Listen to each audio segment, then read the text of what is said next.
My name is Sara Smith. My pronouns are she, her, hers. I'm a professor of history at American River College, and today's date is June 15th, 2023. So let's start off by establishing the basics. What's your full name? What are your pronouns? And what's your date of birth? Yeah, my name is Leah Bowen. I use they, them pronouns, and my birthday is December 4th, 2002. Okay, tell me a little about yourself. What are your interests and hobbies? What do you like to do? Yeah, so I'm a geology major. I'm hoping to study hydrology. And in terms of hobbies, I really like to crochet. I also am kind of a big Star Trek nerd. So a lot of my free time is consisted of me crocheting while watching Star Trek with my partner or just like relaxing. So Anything else? Any other interests or hobbies? Or what do you like? Anything else you want to say about what you like to do? I like to spend time in nature. I'm also a big museum person, so I've had a lot of fun exploring like the museums in Sacramento and I'm looking forward to like going to the rivers this summer and like exploring more of the mountains. So also a big nature person. Where did you grow up and where do you live now? I grew up in Fresno County, in Clovis, which is like a suburb, and then I also spent a lot of time in Toll House, which is a very small town in Fresno County in the mountains, kind of near the Sierra National Forest. And now I live here in Sacramento in like Midtown. When did you move to Sacramento? August of 2022, so I'm a pretty recent move. Where do you currently attend college? Sacramento City College. And you said you study hydrology. So my goal is to transfer and like study geohydrology, but right now I'm getting my AST in geology. And what do you hope to do with that major? I want to make sure people have access to clean water. It's really important for me. I have a personal connection to it, partially because of like where I grew up with family, like that is reliant on clean, fresh well water. And I think that it's really important that we preserve that. And yeah, that's what I want to do. I want to help people have access to clean water. Are you a full-time or a part-time student? I usually go about part-time. Okay. Do you mind talking about why you attend college part-time rather than full-time? Yeah, the decision to attend part-time was kind of one that I fell into, mainly because I realized that like I work as well, so going full-time wasn't sustainable for me. It had a really negative effect on my mental and physical health, especially with like working at the same time. So I just decided to like, let's just go part-time. That way I don't have to worry as much financially. So I'll have some income, some school, and they won't have to like stress too much about trying to do full-time school and work at the same time. Do you feel like you do better in your classes now that you're part-time? Yeah. Or were you ever full-time? Yes, yeah, I was. When I went to community college in Clovis, I attended full-time for a couple semesters, and it was fine. It was also online, so it was kind of a struggle for a couple of different reasons, but I've just found that I think I do act better academically, but I think the main thing is I feel better, and so that goes into my personal life as well. I'm a better friend, I'm a better partner, I'm a better person to be around when I'm going part-time and working, just because I'm able to like I feel more balanced is what it is. I feel balanced. How many units do you generally take? I normally go between like the upper end of like half to 3/4 time, so like 6 to like 10. So I believe next semester I'm taking 10. Can you tell me about how you identify with regard to your social identities, broadly speaking? So race, ethnicity, sexuality, gender, disabilities, religion, and so on? Yeah, so I identify as lesbian. I also am kind of exploring my gender, kind of leaning towards like non-binary, but that's still like something I'm enjoying the process of figuring out. And then you said race, so I'm like half Mexican, half white, biracial, and I recognize that I have some privilege like being white passing, so I've had over the years kind of had a lot of thought about like my identity being somebody who wasn't raised super heavy into like Latin culture, but still like has that part of me and has some of those connections there. Also religion, I identify as like agnostic, don't feel particularly attached to any one religion. Was there anything else? Disabilities. Disabilities, yeah. So I definitely have some chronic health issues. I have things like migraines are the main one right now. I also have like chronic pain and endometriosis. So those are kind of like the main ones that I deal with. So you said you identify as a lesbian Mhm. with regard to your sexual orientation. So what does it mean to you to be a lesbian? A lot. It's kind of I. It's a loaded question because I have a loaded answer. It's so much more than just sexuality. It's the way that I view the world. Um, so being a lesbian to me is I love women and gender nonconforming people. I strongly believe that lesbianism includes gender nonconforming people, and I stand by that proudly. And it also really shapes the way that I like interact with my surroundings, the way that I dress, the way that I present myself, the way that I interact with my friends.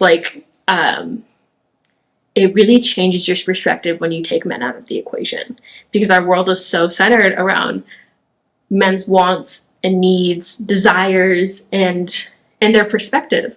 And I think lesbianism, it's a bit of a transition. Once I kind of realized I was a lesbian, I was like, wait, this is like more than just a sexuality because I'm like, I don't want to say removing men entirely from my life, but I'm removing their importance in my life. I think as a lesbian, I I do have some male friends, but I'm a lot more selective about it because I don't need men in my life. And realizing that was very empowering.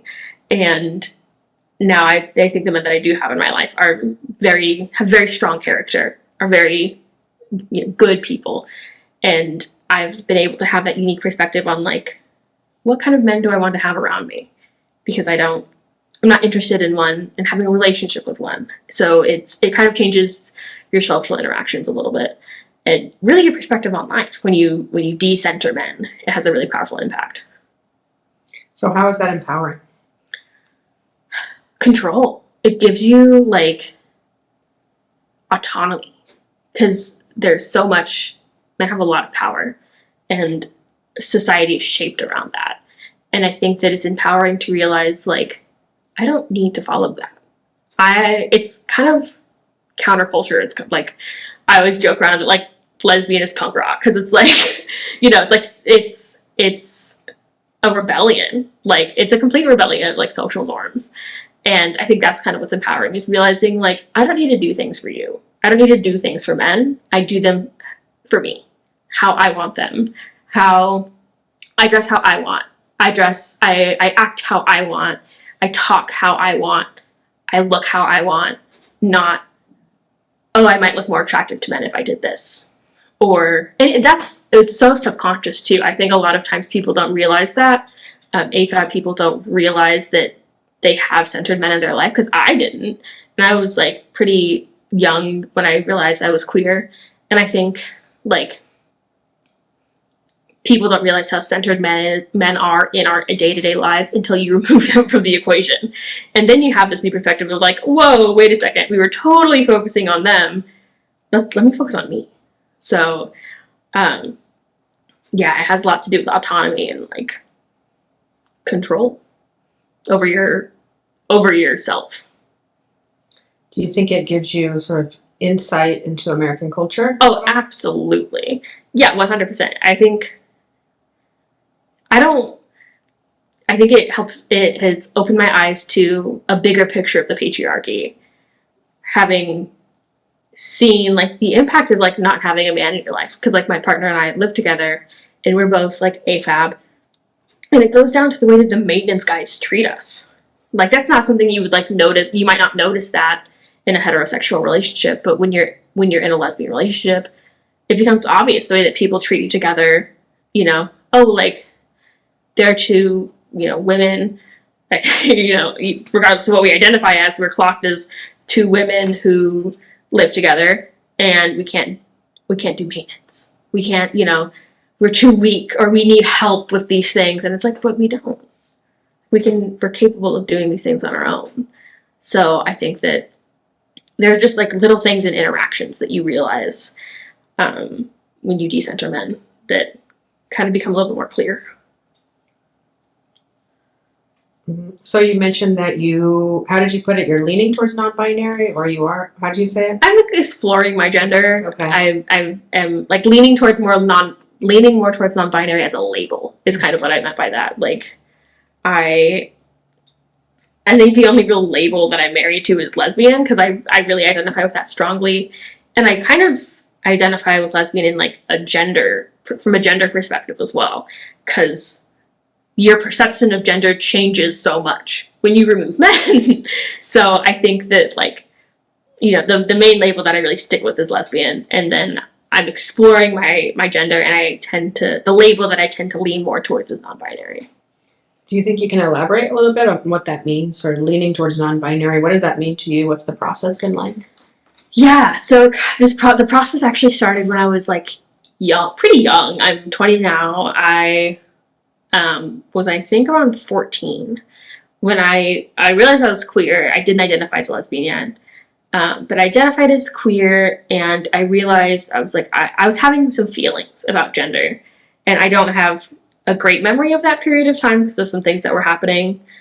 But I do remember like I fully identified as non-binary, and I like wore a binder even, and like used they them pronouns in all settings. I was not out to my family. I should change the way I phrase that. I was not out to my family, but so I think that's kind of when it started. And then I don't know if I want to say that I was dealing with a lot of things in that time of my life, and so I think that surviving became my first priority, and exploring my sexuality, I think, was kind of prioritized as an identity that I wanted to explore. I was like deconstructing religion and all these different things. There's a lot of learning that was happening in that time. So gender kind of like took a side. And so I started addressing a lot more like femininely, and just kind of like stopped telling people about gender. I just used she, her pronouns, like didn't really talk about gender to people at all. And then over the last couple of years, I've kind of been like, okay, well, like maybe I was onto something when I was young and fully using them pronouns. Maybe I was right about something there. So I think it's me coming back to that and thinking about it from just like a different lens. Like I'm older now. I have more life experience now. I have more interactions now. I've talked with a lot more queer people now. And kind of realizing like, okay, maybe I'm not like, a woman with a capital W. Like, maybe there's more to that. And I'm still just kind of figuring it out. It's not like I'm enjoying the ride. I'm not super concerned about finding a label that like describes me perfectly. I just like non-binary is kind of like what I default to. Like, oh yeah, I'm like a lesbian, but like kind of non-binary, like kind of non-binary. That sounds kind of like counterintuitive, but like it's just the label that I'm using right now, and I'm not married to it. I don't have an attachment to it. I just language evolves. Language is so complicated. It's kind of what best describes it for right now. With what I know, with what I've like discovered about myself. And so, how would you define what it means to be non-binary? I think that question is answered very differently by very different people. Because gender is one of those things that's like so complex and also so social. I think to me, non-binary is not fitting with male or female. I think it's not fitting in with one of those categories.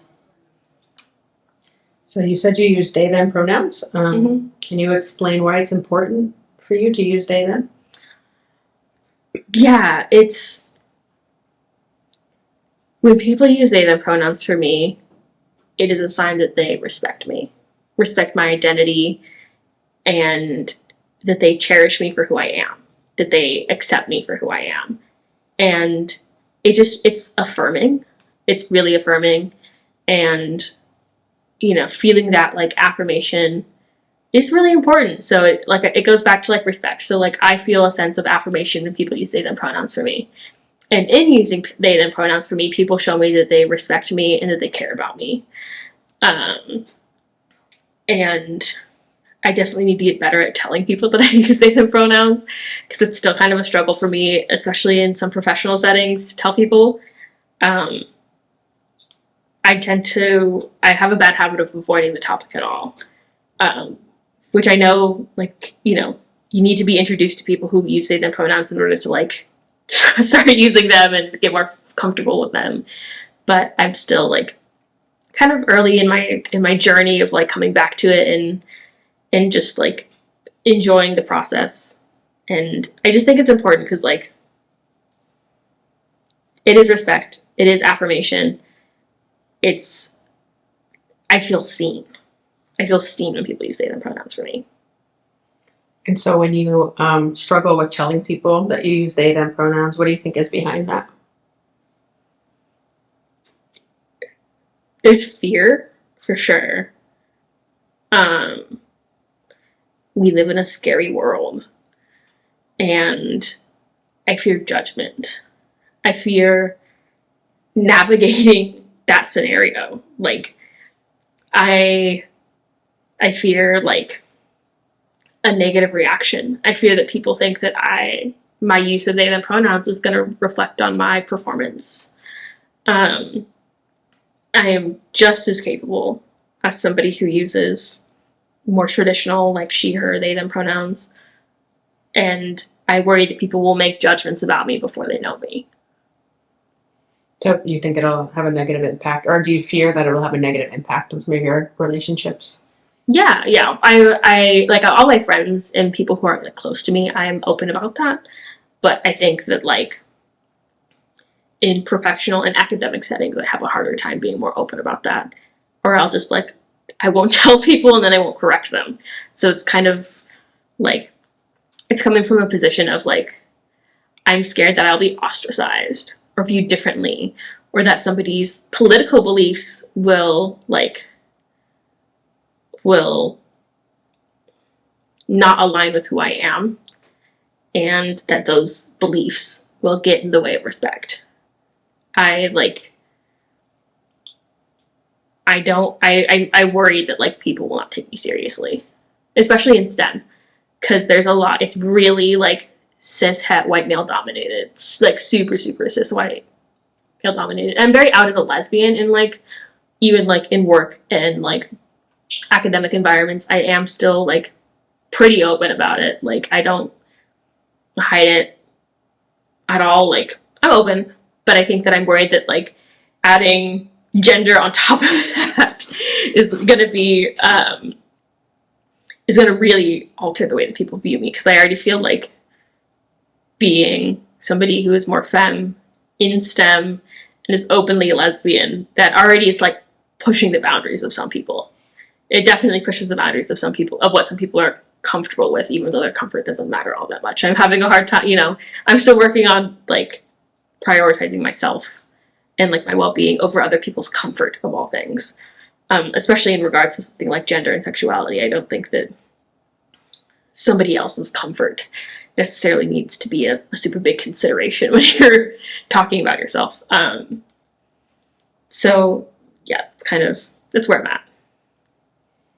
So do you worry that if you tell people your pronouns, something I think about, but anyway, are you worried that if you tell somebody that you use they them pronouns, you'll feel more hurt when they fail to use them? Yes. Yeah, that's part of it too. Is that like in a weird way, it's also giving somebody an opportunity to disrespect you. If they know that you use they them pronouns and they don't use them, that's disrespectful. Whereas if they don't know, they don't use it, you can't complain one way or the other, that the responsibility is on me to uphold that. I don't, and I'm working on it. And if I tell somebody and they don't use them and they're just like, well, I don't believe in that, that opens up a lot of opportunities, I think, for rejection, for one thing. And then, like I said, people's perspectives changing.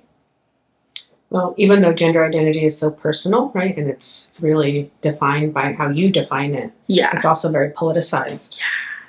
And so it's almost like I can imagine it might feel like bringing up a political topic. Yeah, it totally does. I even think sometimes bringing up that I'm lesbian feels like a little bit of a political topic. I do think lesbianism is political. because of your views on the patriarchy, how it changes your perspective and all that stuff. But like, especially right now, gender is incredibly political. Like back when I was in high school, when I was like 14, 15, and I was like a little bit like, I was upholding my use of they them pronouns a little bit more. It was less political then, and that was 5 years ago. I feel like it's much, much more political now. And I think that, like, I just want to get along with people. I don't want to bring something up that I think might cause conflict. And I already know that, like, by being out and open about being a lesbian, that that's something that some people have a problem with. I really am, like, especially in academic settings, I'm trying to avoid a problem. That's the last thing that I want. I don't want to like ruffle anybody's feathers, but you have to, you know, to in order to exist in the society as like somebody who isn't like a cishet white male, like you're gonna ruffle feathers. But like, I think it's part of me is like it's fear and it's like it's wanting to avoid conflict by existing. Yeah, because that's the thing is like I just exist. Like, come on, I'm not gonna like do it. Like I did this. This is just about how I identify, like how I feel. I don't think how I feel should be political, but it is. And so sometimes just not talking about it is easier. Just avoiding the subject entirely is kind of the approach that I've taken in a lot of settings. And I think that that's because I fear like how politicized it is. So can you start talking a little bit about your coming out experience? Can you elaborate? What was the process like of figuring out your identities, and how did the people around you respond if you disclosed your identities to them? Yeah, it was. I started coming out when I was probably like 14, and I believe I was coming out as bisexual at the time. I like I had varying reactions. I did have a group of friends, most of whom were also queer. Some of them didn't know it yet. We think we tend to find each other, even if we don't realize it yet. So that was, I got a lot of support from my friend group, but I was also involved in the church still at that time. I was not out to that group of people, and that caused a lot of turmoil within me. A lot of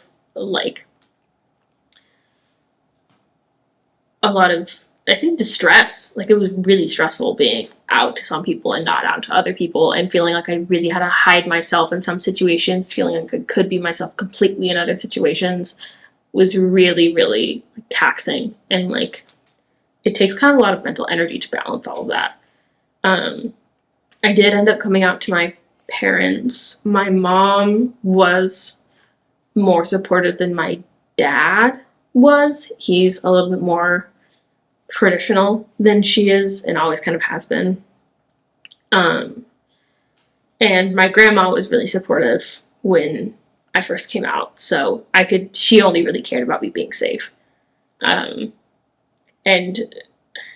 especially with my parents being like in the church, like Christian specifically.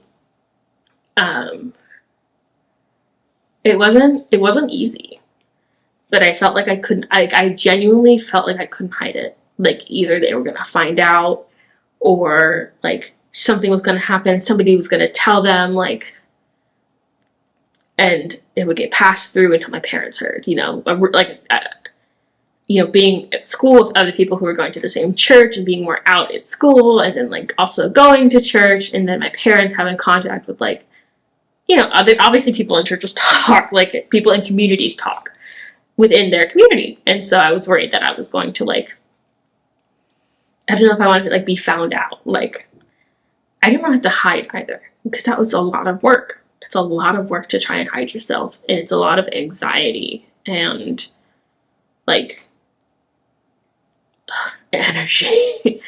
And I think I realized that I wanted to take the control back as well. I didn't want to let somebody else make this decision for me. I wanted to be on my terms. And so I decided to come out pretty young because of that, because it was causing me so much stress, and because I was worried somebody else was going to tell them first. I didn't want them to hear it from somebody else.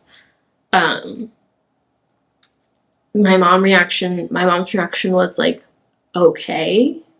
My dad's reaction was pretty negative.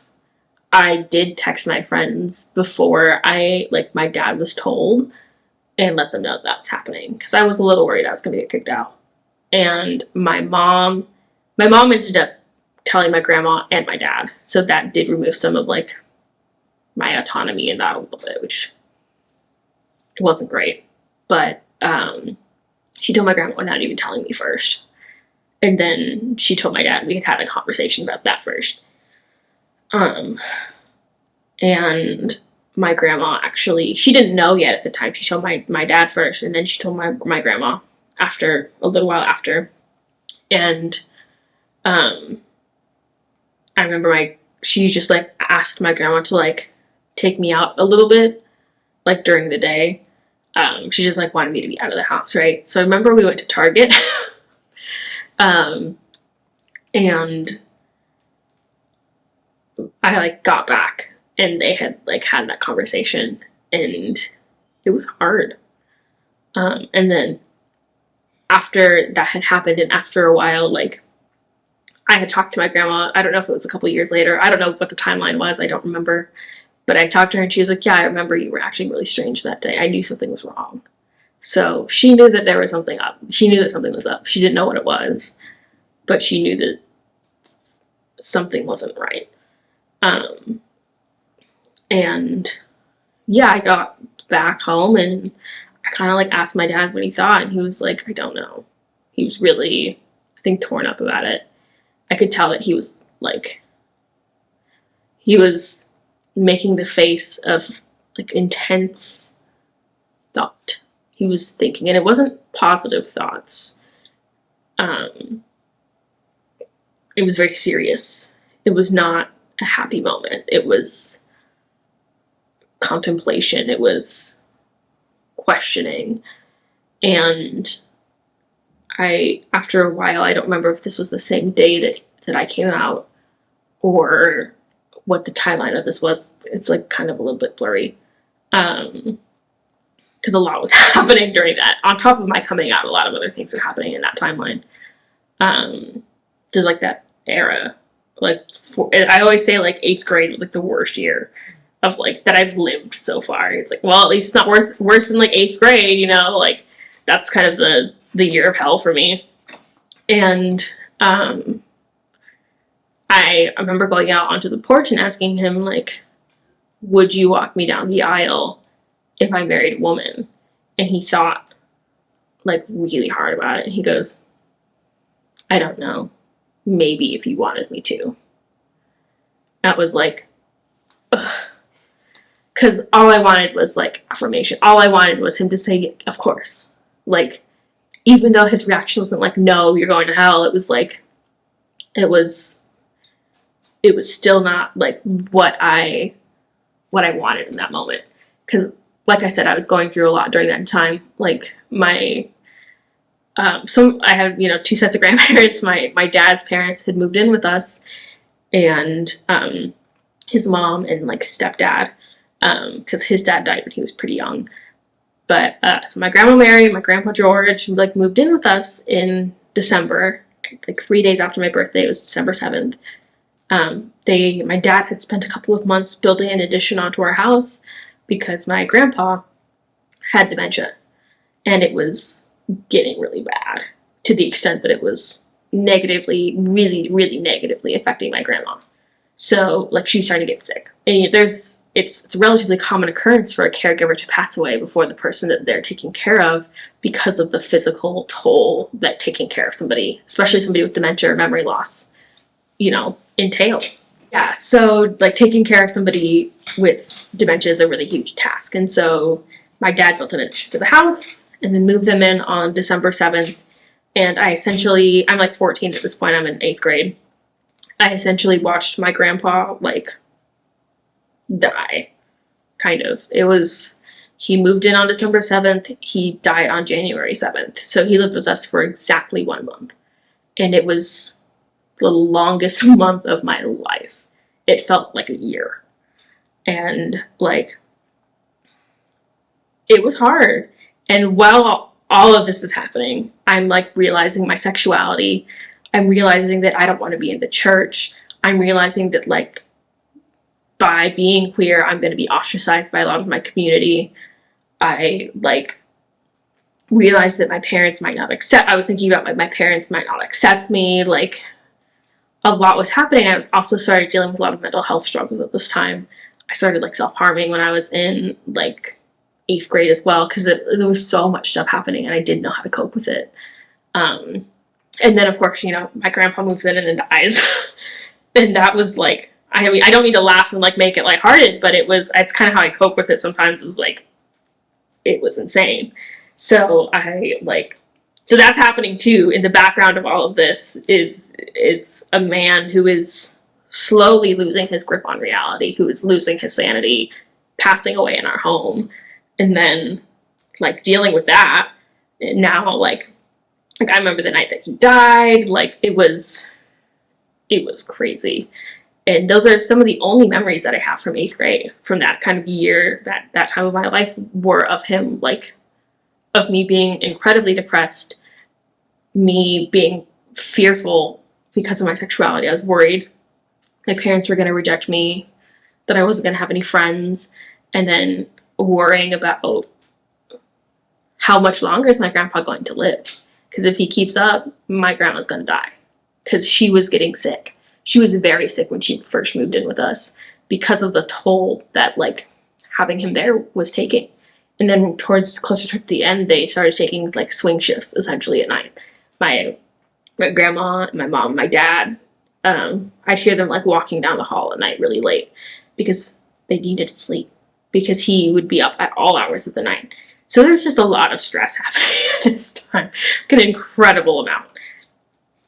And like, yeah, it was a crazy. I don't even remember the original question now. I think the original question was, how did people in your family react to you coming out? Yeah. What was that time period like? What was the sort of coming out process like? Yeah.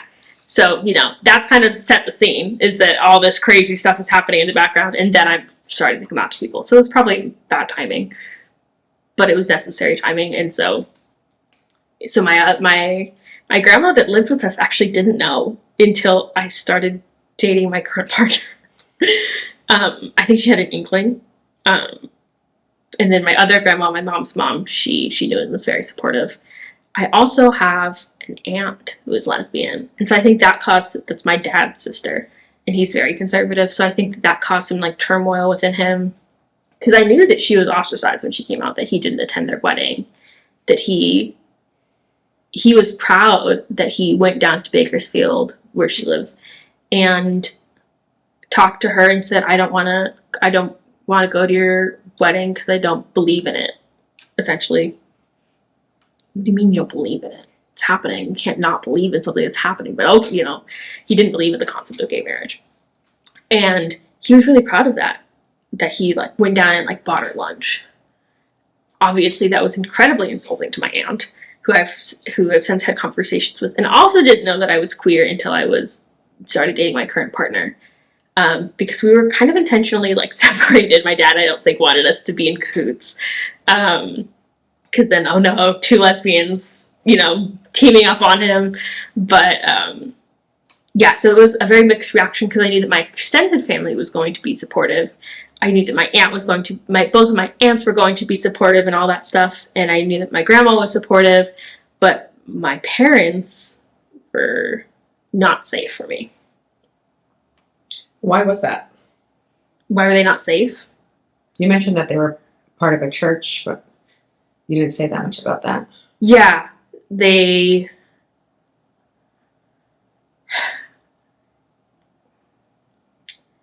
I was very involved in the church growing up for kind of a number of reasons. One of them was that, like, my parents were Christian, and so I went to church. Another one was that I was homeschooled from 2nd, 3rd, 4th, 5th, and 6th grade. So I went to preschool, kindergarten, 1st grade, skipped a couple of years, was homeschooled, and then went back for 7th grade, started in 7th grade and finished out high school back in a public school system. And so during that period that I was homeschooled, the church was my only community. And I mean, like, only. I had one secular friend, who is still a friend that I'm very close with. We've known each other for 18 years. I don't remember my life without her. And she was my only kind of connection to the outside, like to the world outside of Christianity.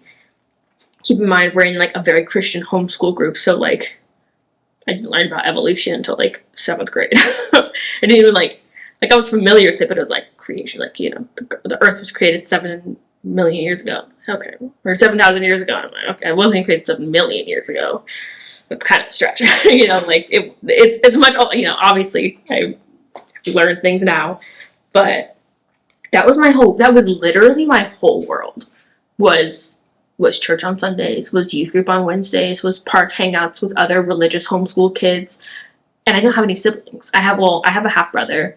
We didn't reconnect until like last year, when we both realized that we were cool and not like our dad and not conservative. So growing up, I didn't really have him as like an ally because he's my half brother, like I said. So my whole community was church, and realizing like, oh shit, like, I'm sorry, I don't know. Like, oh my god, like every tie that I have with people is in danger. Every connection that I have to people is in danger, except for my one friend. And like, she was one of the first people that I told. Her name's Faith. And she was like, we were young, so I don't think she had much of an opinion on gay marriage, but I think her parents were not super big friends of it, so they kind of big fans of that, so they kind of instilled that in her. I came out to her, and she told me, like, looking back, she was like, yeah, like, I didn't really, like, know about gay people all that much, and, like, I didn't really know, like, I wasn't super supportive, like, she wouldn't have considered herself, like, an ally at that point, or, like, knowledgeable on it at all. It was just, like, I think I have, like, a vaguely negative worldview on gay people because that's what my parents have. I came out to her, and she immediately was like, I would support you 100%. Like, the moment that I told her, she said, like it was like a switch had flipped, that she didn't care about that because she loved me for who I was. And if that's part of me, and she loves me, now she loves gay people. So, yeah, she actually, it's funny because she's very straight, and she ended up moving to Oklahoma for school, and she's found like every gay person in Oklahoma, I swear to God, because just by proxy to me, she's like adopted some like funny queer habits or mannerisms, and like she's found a lot of like queer people in Oklahoma who see her as a safe space because of me, which I think is like a really funny domino effect. Like, I wouldn't have expected that ever. Like, especially now when I first came out to her, like, oh, like in like 5 years, one of you guys is going to be in college in Oklahoma and making a whole bunch of queer friends, just because by proxy to the other one. So it was funny how that turned out, but mixed reactions. So it was really conflicting because I knew that there were people who were safe. Some of those people I couldn't talk to, like my aunt. I couldn't sit down. I'm gay too. Like, help. Like, what do I do? Because I wasn't in a position to do that. I was intentionally kind of separated, and we were only together in family settings. And it was not safe for me to do that in a family setting, especially with my dad and other family there. Because I was explicitly told not to tell a lot of my family that I was queer by my parents. Like, do not tell your grandma. The grandma that lived with us, that I'm queer, because she's also known for talking. So if you have a secret, don't tell Grandma Mary. Was kind of the rule. And me being gay was considered classified, top secret material, so she couldn't be told, so she would tell everybody else. So I couldn't tell, don't tell your family. So I couldn't exactly go up to my aunt and be like, help, I'm gay, what do I do, how do I navigate this? But I did have some people with also that massive aspect of my life being the church. Oh my god, I'm still like, I think, dealing with the consequences from that. My parents really tried to force religion on me for a while. I remember, like, I had stopped wanting to go to church, and they were like, okay, well, like, we're still going to do, like, Bible study at home, right? And at this point, I was developing, like, severe anxiety around religion. And I still have that. I still have a lot of anxiety about religion and Christianity. And I remember my parents sitting down and said, okay, we're going to read a Bible first. We're going to like have a family Bible study. And I had a panic attack. I couldn't do it. I had to like, I remember running to my room and like, you know, the door was here, the bed was here. It was kind of in the middle of the wall. I'd go on the other side of the bed and curl up in a ball in the corner because I was just like freaked out. Like I couldn't deal with it. And like that kind of goes to show like it had a huge impact. And till like this day, like I don't know if I could read the Bible without crying. Like even if it was like a loving verse, even if it was a positive verse, I don't know if I could read that without crying because it's like it was such a big part of my life. And it was a sense of betrayal. Like these people who told me they would love me no matter what are not going to love me no matter what. The church that we went to, this was probably back in like 2018, right? They had a anti-abortion night where they brought in a guest speaker and said so many lies about abortion and how that works. And like looking back with what I know now, I'm like, okay, well, you're just saying things were blatantly wrong. That was just misinformation. They had one of those, and a little while, it was like for like the youth group, but like adults were also invited. They were literally just trying to like indoctrinate teenagers. That was their goal. So it was for the junior high and high school youth groups, but you know, everybody was encouraged. Anybody could come, but that was the group that it was catered towards, which is terrifying. And so they had that one. I went to it. And then a couple of months later, they had one for gay people. They had like an anti-gay night. And I kind of went. I say kind of. I get there. I'm there with my mom. I start not feeling good. I start feeling really, really, really bad. I was tired. My body started kind of like hurting. Like I was not feeling good. I was like, hey, like I told my mom, I was like, hey, like I'm really not feeling good. Like, can we go? She was like, oh yeah, like whatever. Like we'll go. We can go. We don't need to stay. And I think that was before I had really realized that I was queer. That was kind of like right before I started, oh, like I'm actually queer. That was kind of before I started having, like right before I started having that realization. And I think that was my body trying to save me from that, like, that psychological, you know, like horror of like sitting there. I am queer, and they are telling all of my close friends that being queer is bad. And I can't say for sure what they talked about in that meeting. They brought in guest speakers for both the anti-abortion event and the gay event, but they didn't call it anti-abortion. They just said like a talk on abortion, a talk on LGBT people. So I don't know for sure that they were, you know, ranting about gay people and all that horrible stuff, you know, those dang queers, but I got like 99% sure that based off of the way that people in the church acted towards queer people, it's pretty obvious that they did not have a positive stance towards queer people, and that they were not going to bring in a speaker who had a positive stance towards queer people. There was somebody in the youth group when my brother was in like the high school youth group. I was like, he's like 6 years older than I am, so we were in there at different times. But there was somebody who came out as gay, and my dad told him don't talk to him. So the people who did come out were ostracized. So they were not going to be having a queer-friendly speaker coming to talk to their congregation. Not going to happen. It was not a queer-friendly speaker. What kind of church was that? When I was younger, it was considered Presbyterian, and then it became a community church, which just means that we can say whatever we want without consequences or oversight. That there's no oversight, essentially. Is, you know, even with like Baptist churches and in traditional Presbyterian churches, there's more of a structure. People answer, like, you know, pastors answer to people. In community churches, you don't have that same oversight. Pastor is the leader, and everybody else is under that pastor, and that pastor doesn't really have to answer to anybody in a community church because they're not denominational.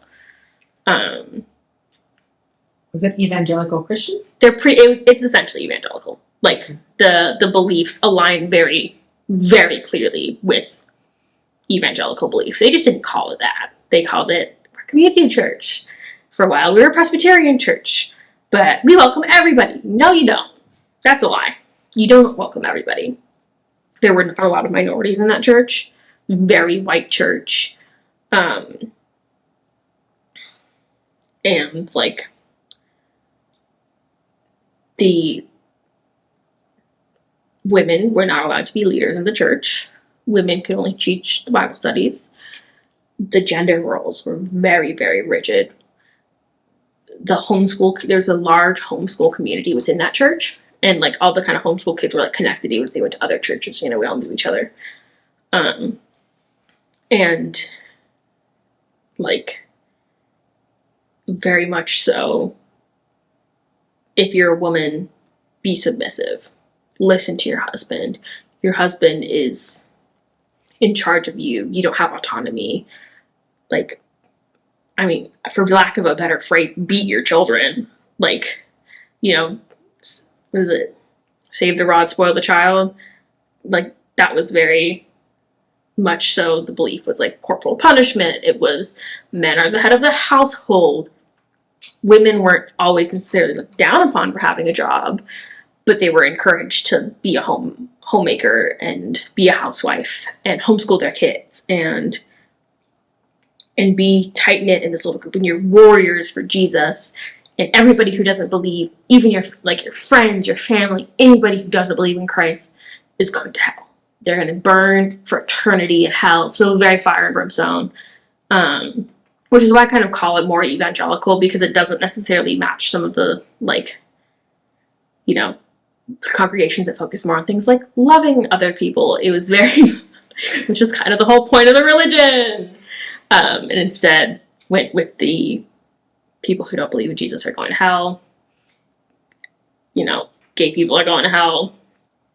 Like, everybody's going to hell, essentially, unless you're this specific model of a white family, almost. And I didn't hear anything blatantly racist while I was there, but it was a very white church. I think there was like one black family that went regularly. What side of your family is Latinx and which side is white? My mom's side is Latinx and my dad's side is white. But she adopted white culture when she married my dad. So I joke around that she's a white woman because of the way that she views her identity and herself. I think if she could choose today, if somebody gave her, do you want to be white or do you want to, keep your racial identity? I want to be white. I don't think she would hesitate to make that decision. How does that make you feel? Oh, it's really weird.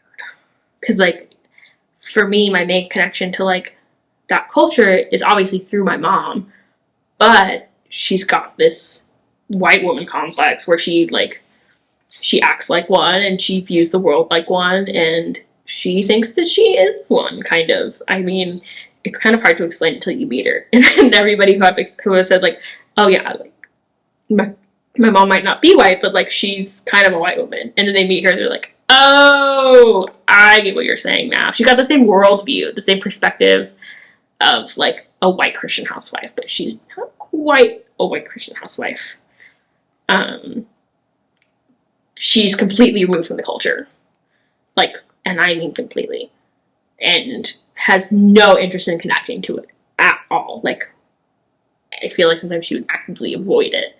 My grandparents are my main connection to that side of that culture. Because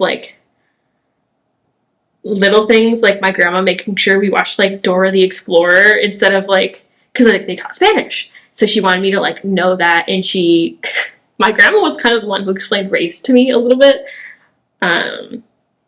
Our favorite, one of our favorite things to do is go and get ice cream at this chain called Foster Freeze. They don't have one in Sacramento, but they have them all over the central. I haven't seen one in Sacramento. but they had like a couple in like the Fresno Clovis area. There's one. I know. I think there's one on Fruit Ridge, very close to my house. You might have made my day. I love I'm Foster pretty Raised. sure that's a Foster's Raised. I love Foster Raised. So we'd go there a lot, and I'd always get the chocolate vanilla swirl.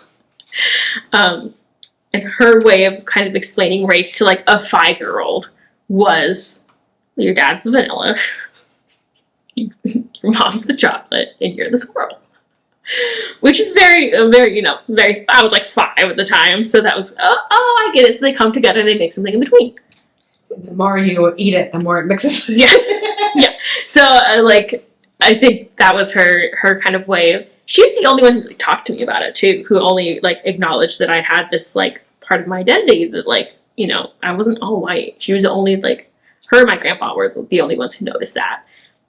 And they didn't teach my mom Spanish. They both spoke Spanish, but they didn't teach my mom Spanish out of fear because my grandpa was raised speaking Spanish. My grandma wanted to raise her speaking Spanish, but my grandpa said, like, no.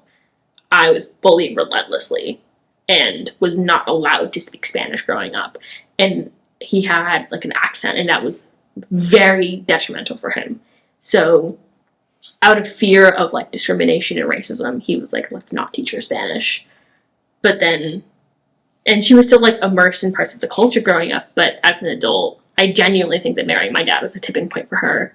It was kind of like she was no longer going to be involved in that culture and didn't make any effort to educate me about any of it. It was all for my grandparents on her side, who were like, this is what race is. Even if it was as simple as a chocolate vanilla swirl from Foster Freeze. It's a decent analogy to explain, what being biracial is to a 5-year-old. And she's the one who's like, let's like learn a couple of basic Spanish words and like here, like let's make some food, like we make tamales, like let's have a little bit of the culture. It wasn't a lot, but I'm really thankful for what they did show me, because if it hadn't been for them, I don't think I would be at all connected to that culture. And I think I want to like be more connected for sure. And like I really do want to learn Spanish. I do not speak it. I've tried to learn in like Spanish classes, but I do really horribly at them. I think it's the structure part of it. But my grandparents are really what connected me to that. And I've got a very, very close relationship with them. I am very close to my grandparents on my mom's side. And they supported me through a lot. So are you trying to connect to your Latinx side? Yeah, I'd like to. I would really like to learn Spanish. And like, I want to hear, they have some really cool stories, my grandparents. And like, they didn't immigrate themselves. It was other family members who had immigrated. So they like, by the point we hit my generation, we've been in the US for a while. But, even then, they still had their parents only spoke Spanish. So they still have a lot more of a connection. But I do want to connect. I really want to go to Mexico. I actually have a friend who speaks Spanish, and she is like, we're like, okay, we need to go to Mexico. Like, let's make it happen. That's what credit cards are for. Yeah. So she was, we're like we're scheming. It's like, okay, it's not going to happen this summer, but like maybe next year we'll go to Mexico. So it's really on my bucket list. And also, ironically, Mexico has really cool geography or geology. They've got like the cenotes, which are like the pools that are just kind of like in the ground. So like I want to go partially from like a nerd perspective, but also like I really want to go to Mexico City and see like the history, and like learn more about the culture. So yeah, it's very thankful for my grandparents for being there. Do you seek out friends who are Latinx?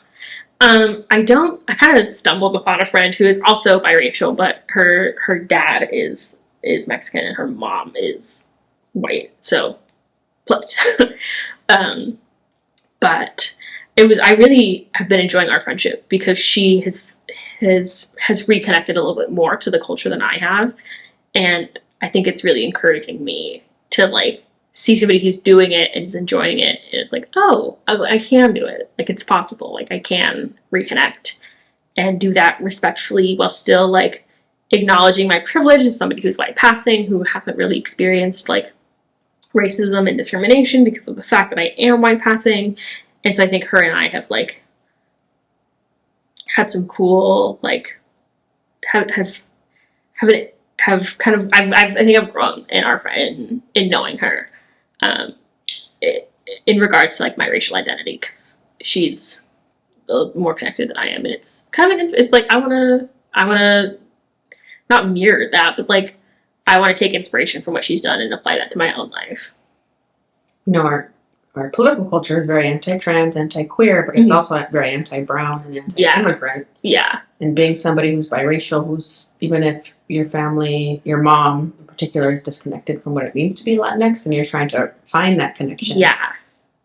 I mean, just the sort of the connection that you do have, right? The family ties that you do have, that must impact you. Or do you think that impacts you? Sort of like the anti-brown, anti-immigrant stuff. Do you sort of like, you do pay attention to that stuff? Does it like affect you, emotionally and stuff?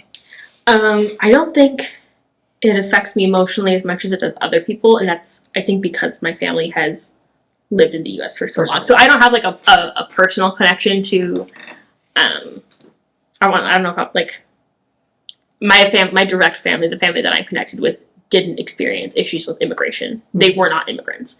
So I don't have necessarily like family who is immigrants and has had like direct experiences with that. But I still do, like, I'm this firm belief that borders are a line on the map and they shouldn't. It's a line on the map, guys.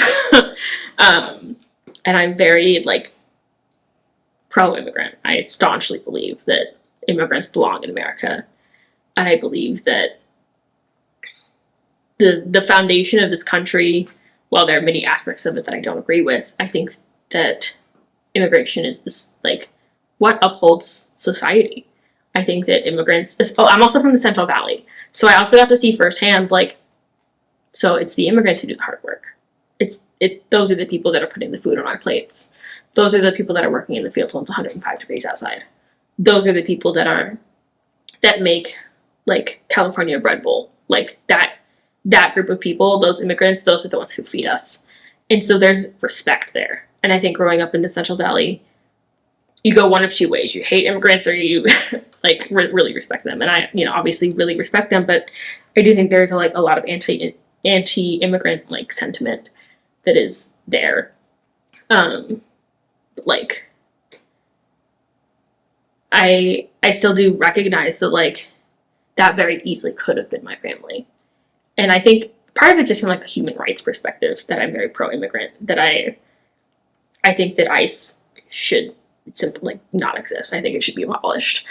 And I do think that part of my like interest in like learning about this stuff when I was younger was partially because of my like identity and because of my connection to like Latinx culture, even if it's not like the strongest connection, there's still a connection there.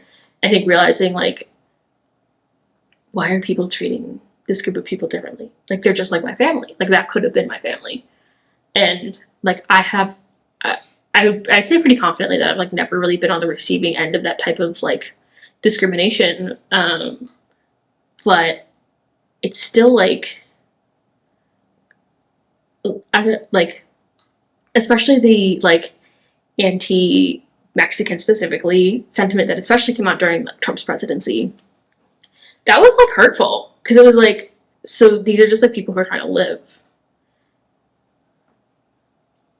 I like understand what it's like to have your identity disrespected. I understand what it's like to like have an identity that is not politically popular, that people don't like, that is politicized.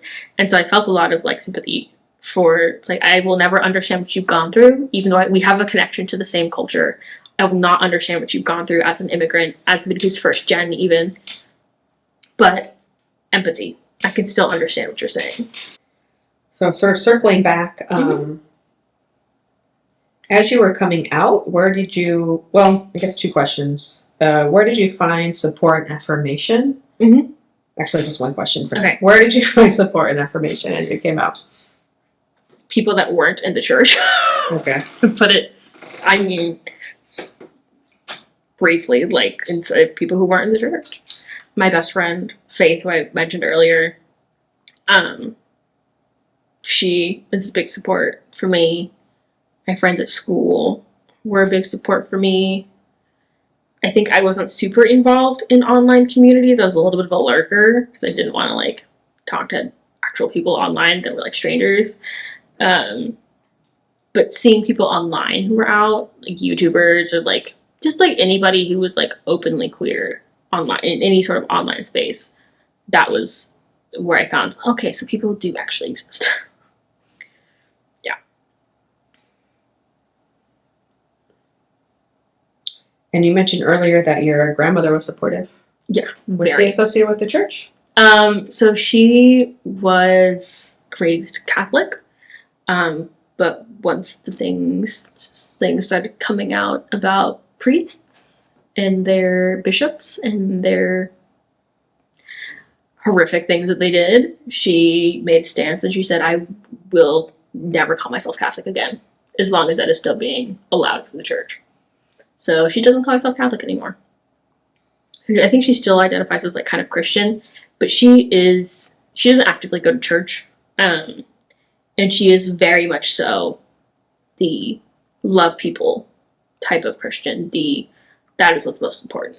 She's kind of like adopted a lot of my friends, like especially like my queer friends, and like she just cares a lot about people and prioritizes that over religion any day. And so I think she really takes Jesus's message in the New Testament, where he was, love your neighbor as yourself. Like, do you want to others what you want to be done to you? That sort of thing. That's what she takes most literally. Not the you're going to hell if you don't believe. Just like love people. So she's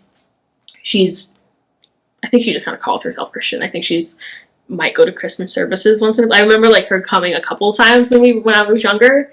I think she went because I wanted her to go because I was worried about her. But yeah, so she's, I guess, vaguely religious, but very much so supportive. Did your parents ever evolve in their thinking? That's a loaded question. Do you feel comfortable answering? Yeah. It's just complicated because there's actually some recent developments with that one. My mom is kind of this, I don't know if I want to say she's the same, but she was never really like really homophobic to begin with. She might not have been super supportive. I don't know if I'd say that she's super supportive now either. I think she she knows that if she doesn't support me, I won't talk to her. Because my mom and I have a very, very, very complicated relationship. And she has hurt me in ways that I can't begin to describe. And that don't necessarily have to do with sexuality. There are a host of other things. And so it's like, okay, yeah, you're like kind of supportive, but also other things have happened that have put a real strain on our relationship. I would say that her views on my sexuality are like have not really caused a strain on our relationship, or have been so overpowered by other things that have put a strain on our relationship that the strain that any potential like homophobia would have put on it is negligible. So she's kind of like, okay, but she also is very acute. I am in contact with my parents, but I am actively trying to minimize it. I don't talk to them very often. I do talk to them just infrequently. And so I think she knows that if she were to be homophobic, I just wouldn't talk. That would be my final. She knows that would be my final straw. That I would not talk to her if she was. Which, I mean, it's not funny, but like, it's true. And my dad apologized. It was interesting. He asked on Christmas. On Christmas, like literally, like just Christmas that just happened. On Christmas, I was like packing up because we were spending Christmas at my grandparents' house, my partner and I. And he asked me while I was like packing some stuff up, because we were putting like presents and stuff in my car to like load it up before we had to go. It was pretty like, we wanted to like pack it up before it got late, and their house is really small, so there wasn't a ton of room for stuff. So we just like put it all in the cars. And he like came in while I was packing up some of my stuff, and he was like, "So, like, why don't you talk to us?" John, it's Christmas. So not the time for that conversation. So I looked at him and I said, "I don't know if we should have this conversation right now. I will write you a letter." Well, let me backtrack. The conversation had to do with money originally because they had offered to help me financially, and I said no. Which I recognize there's a lot of privilege in saying no. But for me, it was necessary because they had talked about helping me out with college and giving me money and stuff like that. And they said, I remember talking to my dad on the phone, and he said, "Well, why don't you call us? Well, we'll give you some money, but you got to call us more. You got to call us once a week." Okay, and I'm not doing that. So I said, "Oh, it's okay." So on Christmas, he came up to me. I'm sorry, I'm remembering more clearly now. He came up to me and he was like, "Why would you take the money? Like, why would you take it?" And I said, "Because you're trying to blackmail me essentially with calling you for money. I'm not going to do that." And he was like, "Well, like, why don't you want to talk to us?" And that's when I was like, "Well," I was like, "I have my reasons." And he said, "What are those reasons?" And I said, "I don't think right now is the time to talk about this." I said, "How about I write you a letter and we'll talk?" So I wrote him a letter, and it was like two or three, I think it might have been like 2 pages. And I detailed a couple of experiences where I remember him being blatantly homophobic. And I was like, this really hurt me. And he apologized. He said that he's really supportive of me and my partner now, and that he's glad that we're together. Which is weird, but I still hesitate to, I don't know if he tells people. You know, he said that he like tells people now and like doesn't hide it. So I also don't see him all that often because I don't live with him. I haven't lived with him for 2 years. So I haven't seen that growth happen necessarily like in person. So I kind of hesitantly am like that's kind of that's a unexpected change. And I'm not sure how to process it. I'm still not sure how to process it. Because I appreciate the effort. I appreciate the fact that he did apologize. But I'm hesitant to fully believe and accept that because of previous actions. And I think that's something that I am going to like, it's going to take a while for me to, more years of his action proving himself before I fully accept that and fully believe him. I don't want to say I don't necessarily think that he's lying. I'm just like, okay, but like, how much do you actually like? Like, is this what your actions are reflecting? I don't know. I don't live with him. You're just wondering how deep that is. Yes, yeah. That's a great way. Yeah, I'm wondering like, how sincere is this? Like, yes, you're saying this, and maybe on the surface, but like, do you pray for me? Do you pray for me? Do you still think that I'm going to hell? Do you still wish that I was dating a man instead? You know what I mean? Because I don't. Do you support gay rights in general? Yeah, like, if you had a vote on gay marriage right now, if I handed you a ballot, what would you, and on that ballot was, do you want gay marriage? What would you vote for? I can't tell you either way. Because I know he voted for Trump. So, it's very conservative. No. I know that those actions don't line up with saying that you're supportive of queer people. So, hesitant. Appreciate the apology. My mom, like I said, hasn't really. She asked me on the phone the other day. She's like, "Oh, did you?" I told her that I went to Pride, and she was like, "Oh, I was wondering if you're gonna do anything this month." And I was like, "Yeah, I don't know." Okay, yeah. I don't know. She's not. She's decently supportive, but also our relationship is very strained for other reasons. So it's kind of hard to like quantify how I feel about it because it's like even if she was like, I love my lesbian kid, like, go gay people, like, the biggest ally out there, we'd still have a strange relationship. So,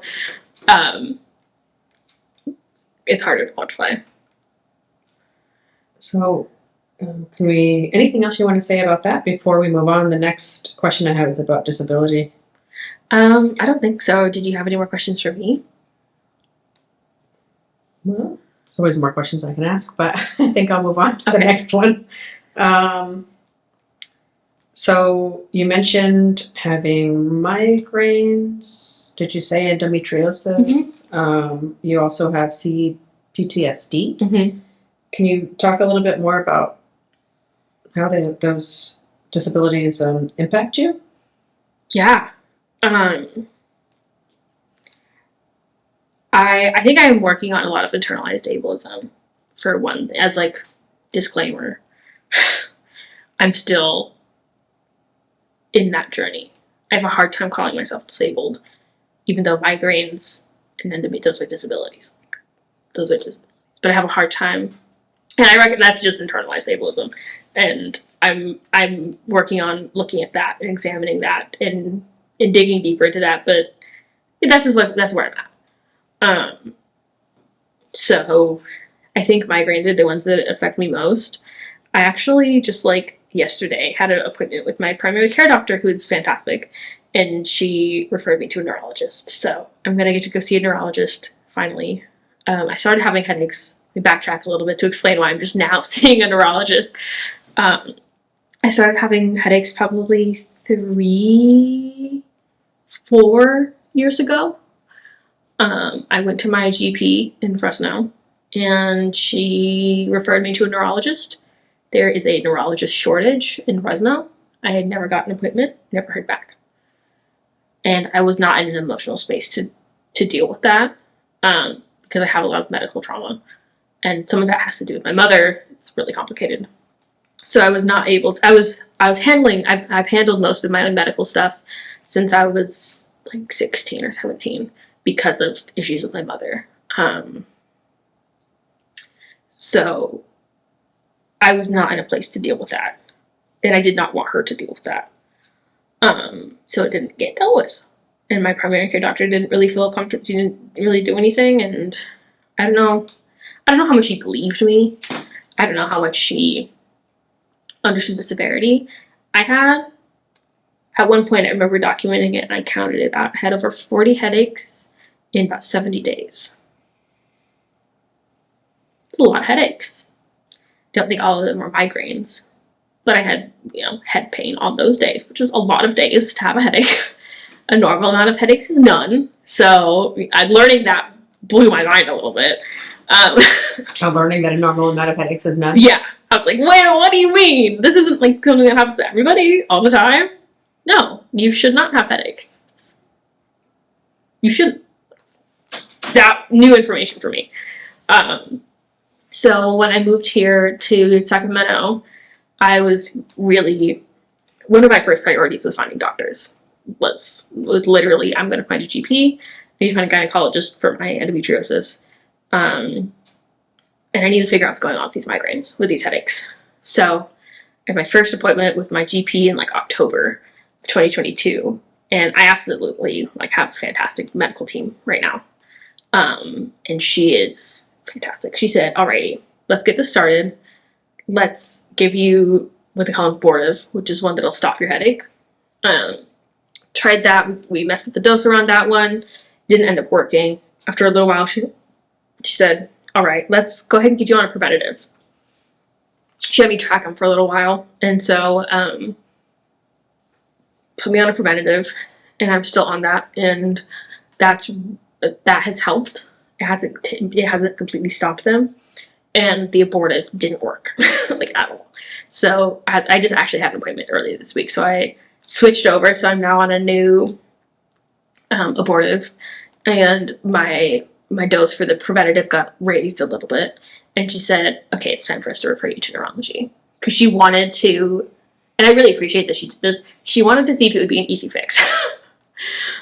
She wanted to see if it was something that she could just prescribe me kind of a run-of-the-mill abortive and a run-of-the-mill preventative, and I'd be fine. That was kind of the hopeful scenario, because having specialties, especially neurology, it can be hard to get appointments, and they're expensive appointments. Everything's more expensive when it's a specialty, and everything's harder to get when it's a specialty. Treatments are hard, all that, it's harder. So she was like wanting to see if she could do it and manage it, if she felt comfortable managing it herself. So I've now been referred out to a neurologist. Yay! Because she thinks I get migraines and tension headaches and cluster headaches. So I kind of get all of them, almost.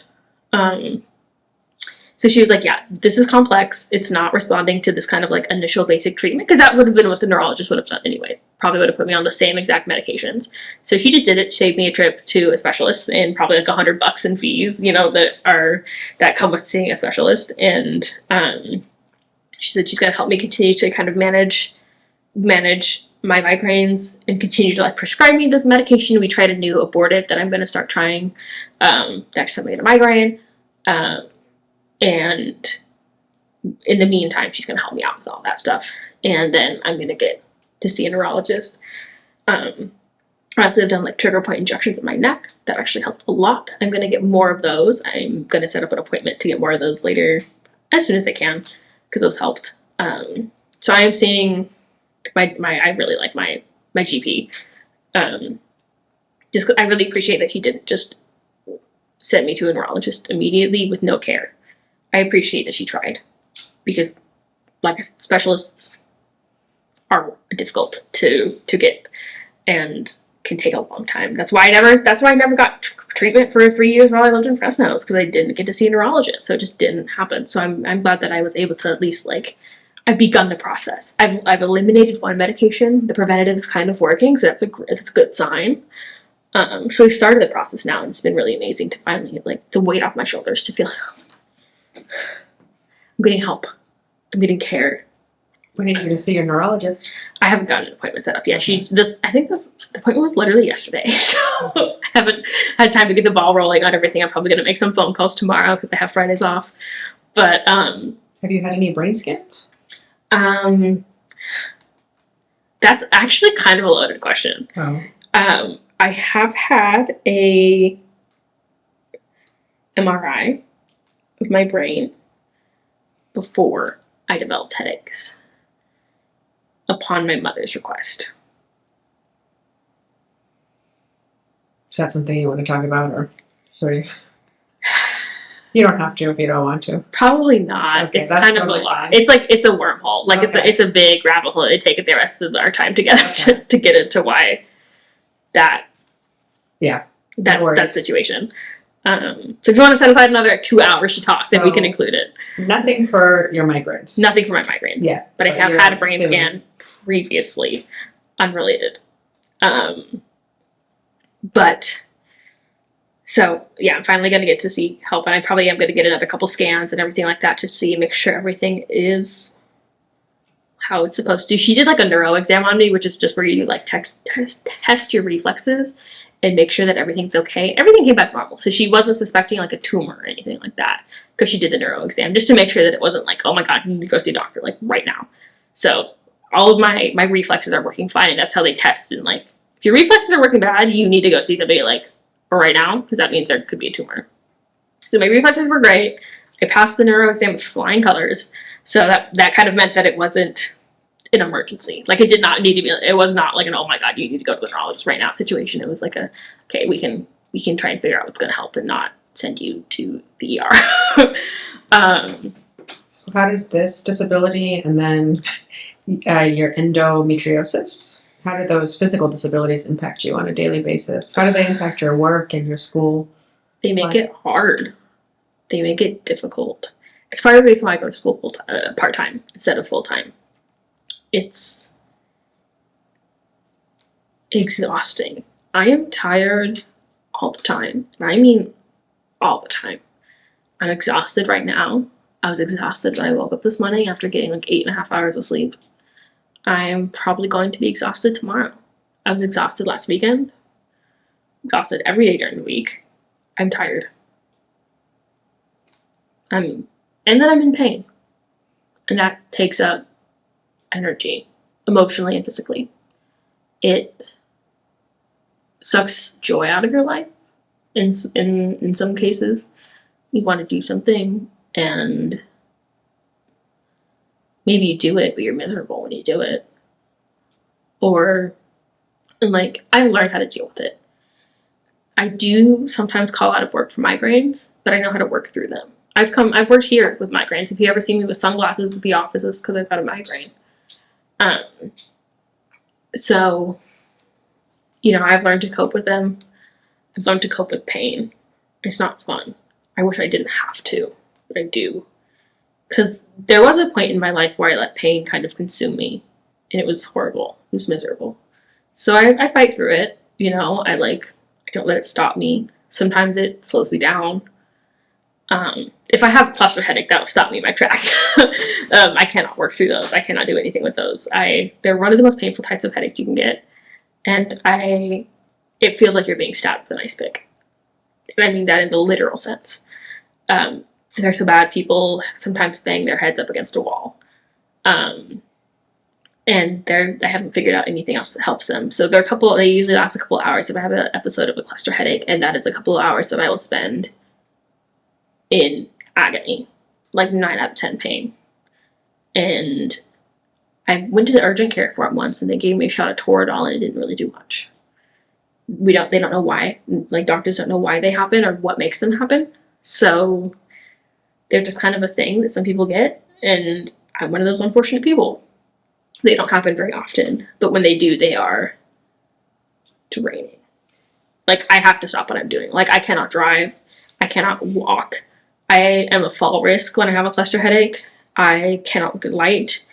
I can't move. I can't eat. I can't lay down because my neck, my whole neck is in agony. So I can't lay down, so I can't go to sleep. I'm in so much pain, I can't fall asleep. Those are really miserable. Migraines, I can work through. Tension headaches, I can work through. Cramps, I can usually work through. I've had endometriosis and had those symptoms for longer than I've had migraines and headaches in general. So I've learned some more tricks. Got an arsenal. I've got rub, I've got, I take ibuprofen, I take Tylenol, I put on a magnesium rub, I take magnesium supplements, I have a raspberry leaf tea that I take, I have a hot pad that's microwavable that I can take with me in the car. It's a little frog from Amazon, a little green frog that is the little beads in it. So I pop him in the microwave and then he sits down. Sometimes I buckle him in if I'm driving, and to keep the pressure holding him there. And I've got hot pads galore, and I can usually work through those. I took a chem exam with the horrible cramps. I've learned to deal with it. Every once in a while I will get one and I cannot move. Have you, or what kind of accommodations have you sought, or do you think you need from faculty, from your professors? Yeah, I haven't gotten connected with DSPS yet. I probably really need to. But I think it's hard because, with physical pain, it's professors only accept so many extensions of work. You know what I mean? Have you asked for extensions? Mm-hmm. Have you told them why? Mm-hmm. Usually when I tell them, they're more understanding. I generally let my professors know right up front. I say, look, I actually took a pre-calc exam with a migraine. So I'm telling you, this isn't my first rodeo. Why do you think you didn't try and take that another time? I had to be taken eventually. There's no guarantee I wouldn't have a migraine the next day. And if I don't have a migraine, I kind of just I'm going to be suffering. I'm just going to suffer and take the exam. I also feel like sometimes I'm worried that professors will think that it's an excuse, which is probably why I need to get it set up with DSPS, that I can at least get documentation that it's not just an excuse. But I actually let my professor know. He was very supportive. That I was starting that new preventative that I started, that gave me horrible side effects for about a week. I could not drive because I was really dizzy, maybe really lightheaded. The side effects dissipated after a while, so I'm totally fine now. But he was really understanding of that. So I find that when I communicate with my professors directly, that can be a big assistance. But also, like, I've had professors who will still do this time. What? We're like, it's still due at this time. It's still. And I think accommodations are hard because it's hard to have an accommodation be I get extensions whenever I want. You know what I mean? Like, a lot of my, at least my experience with DSPS at the other college that I attended, I think maybe it might be different here at SCC. So I think I might have just had maybe I had a bad experience at the previous DSPS I was involved in because they were like, well, you can't just like ask for extensions. They're like, you can ask for like somebody to help you take notes or somebody to help you like you have like a note taker or like you can get Genie longer on tests, like that sort of thing. Not like I'm in pain and I can't function type accommodations. I don't know. That could just be that I was at a different school, and like I am going to try and get up together with like DSPS soon. My goal is before the fall semester starts. But I also think a lot of times when you have chronic pain, you have to learn how to deal with it. Or I don't wish, like, that's not something I'm like, you have to learn how to deal with it, or don't be a sissy, or like, it's like, no, it's like, in order to survive, you have to learn how to deal with it. In order to, like, function, you have to learn how to deal with it. I wish that we didn't. I wish that I never had to learn how to deal with this. I wish that there were better systems in place, but there aren't. So I've adapted, so now I don't want to say that I don't need as much support, because I do. But I've learned to not prioritize that and just to try and get it. And also, I'm in STEM. The expectations are insane. Being a student with disabilities in STEM is really hard because there's very much so like a dog eat dog mentality. There's like, classes to weed students out. And if you're not smart enough to pass this class, you're not smart enough to have a BS. Bachelor of Science. You know what I mean?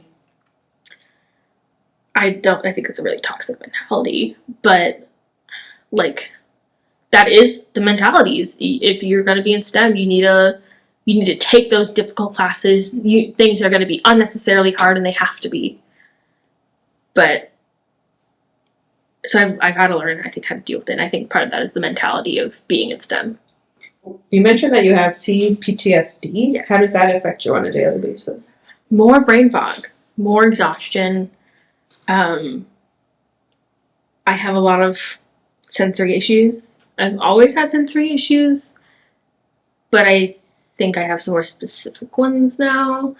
I'm very sensitive to my environment. It's very easy to put me into fight or flight. I think the main thing it causes is memory too, memory loss. So I do have memory, like parts of my childhood that I call it don't have access to. I'm sure it's there somewhere, but right now I don't know. And I also mean sometimes my short-term memory is affected. So things like, what were we talking about? That's a phrase you'll hear a lot if you talk to me for a long time. Is what were you talking about? Or like at work, sometimes it's really obnoxious because I'll forget how to do something. And brain fog, so slow, everything. My brain goes slow, very, very slow. Sometimes it's fine, and sometimes it's snail speed, like horrible. So I think that's the main way that it affects me is that brain fog. And also, I think it makes my other health conditions worse. Because stress is stored in the body. And so I think there is a big psychological aspect to some of my pain. And I don't say that to be like, all in my head. It's not in my head. I can tell you that right now. It's not in my head. But I think that there is an aspect of the way that your body stores trauma, the way that your body reacts to stress, the way it holds memories that can make your pain worse, for sure. It can make you more stressed out, and stress causes more pain. Stress can trigger migraines and headaches. And inflammation makes endometriosis worse. So yeah, I think it's it affects me more in the way that I think than more in the way that I use my body. Whereas like my migraines and my like endometriosis, those really affect the way that I exist with like that my body exists, how I feel within my body, how I feel like in my ability to go on a walk, in my ability to read a book, in being able to like focus on the page.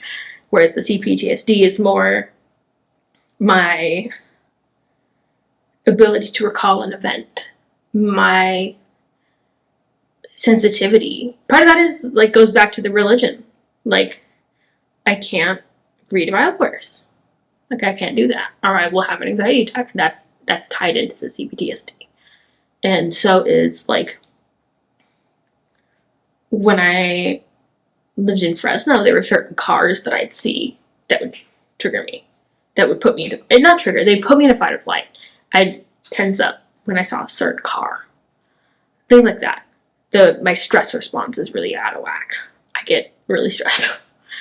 And that's kind of how it affects me, is mainly like my psychological well-being, but it does tie into my physical health.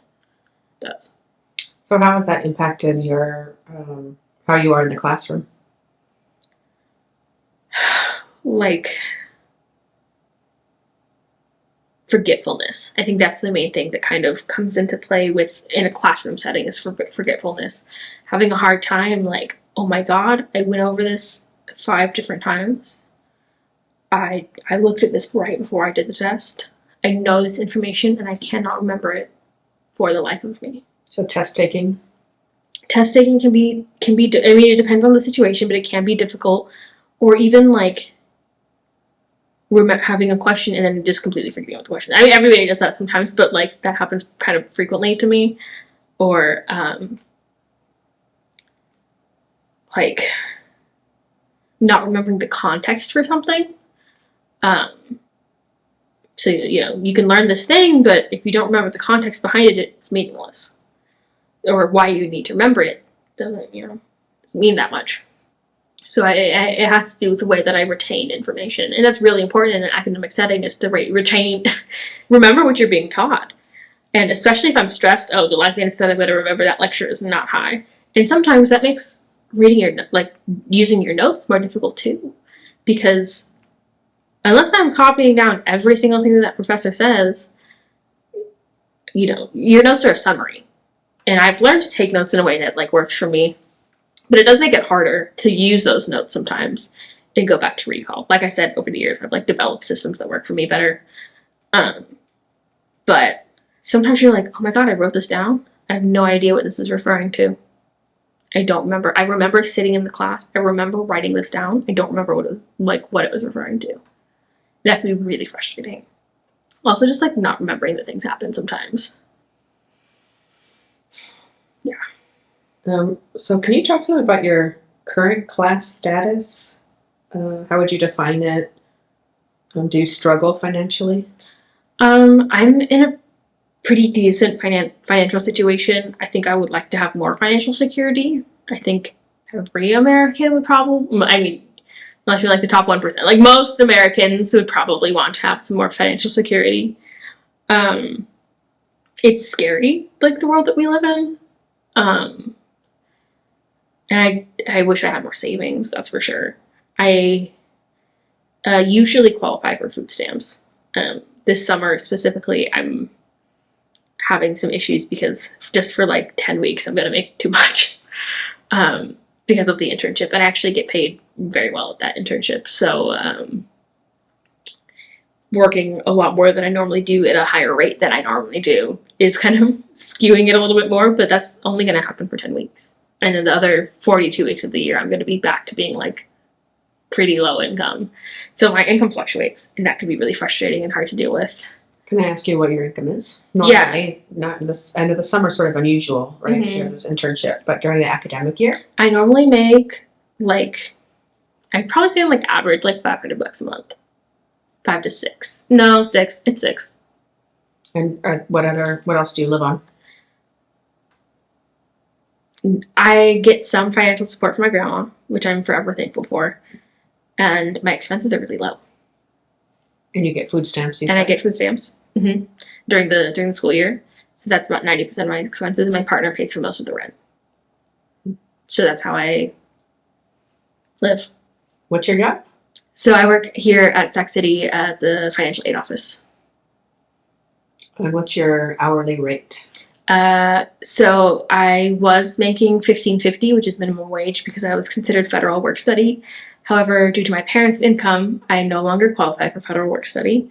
So I believe in July it's going to go up to $16.20.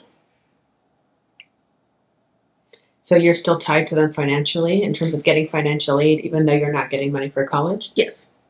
It's because of how the financial aid process works. It's incredibly frustrating. I help students with this all the time. If you're under 24, there has to be a very specific set of circumstances in order for you to be considered financially independent from your parents, regardless of if they help you or not. So I don't get the free college right now. I have to pay for tuition. And so you, do financial stressors ever sort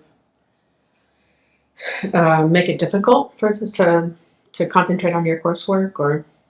Yeah, I mean, I have to work. I'm very lucky in that I don't have to work a lot, because, like I said, I keep my expenses low, and I split everything. So, like, I live with my partner, so we split most other, like, utilities 50-50. So things like that get split 50-50, but she does pay the majority of the rent because the logic is kind of like equity, not equally.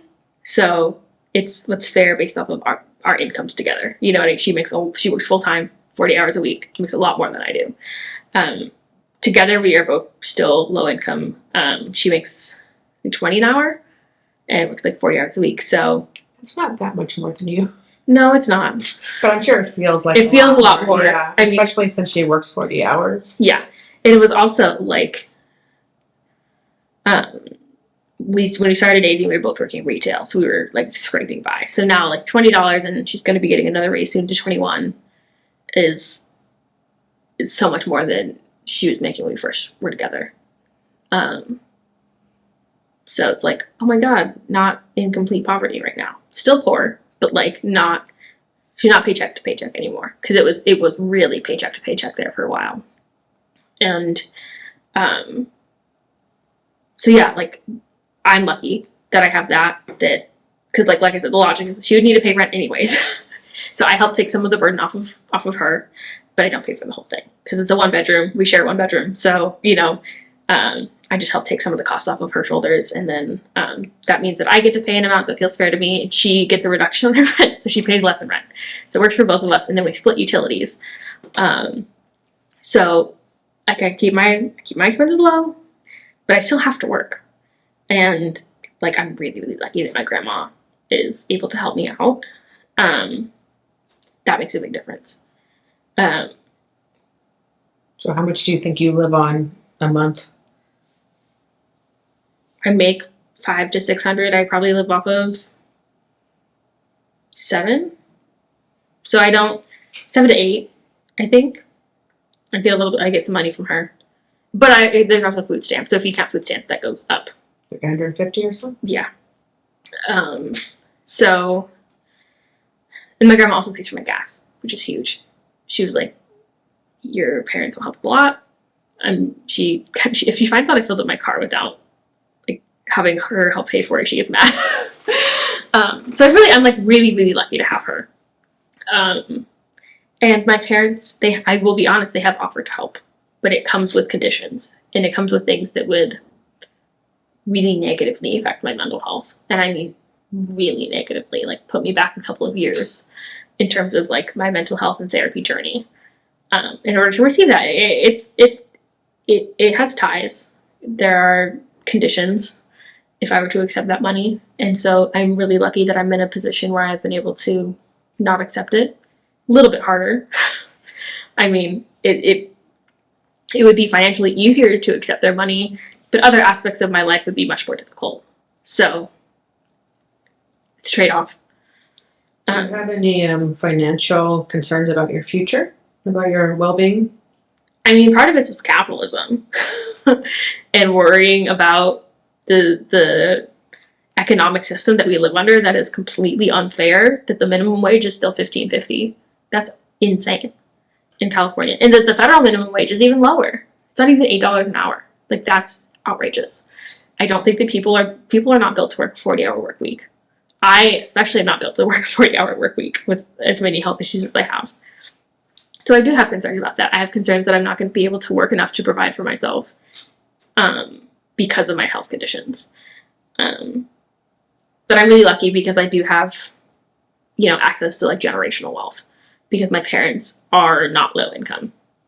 So, What do you do for a living? So my mom doesn't work, but my dad owns his own business. He's an electrician.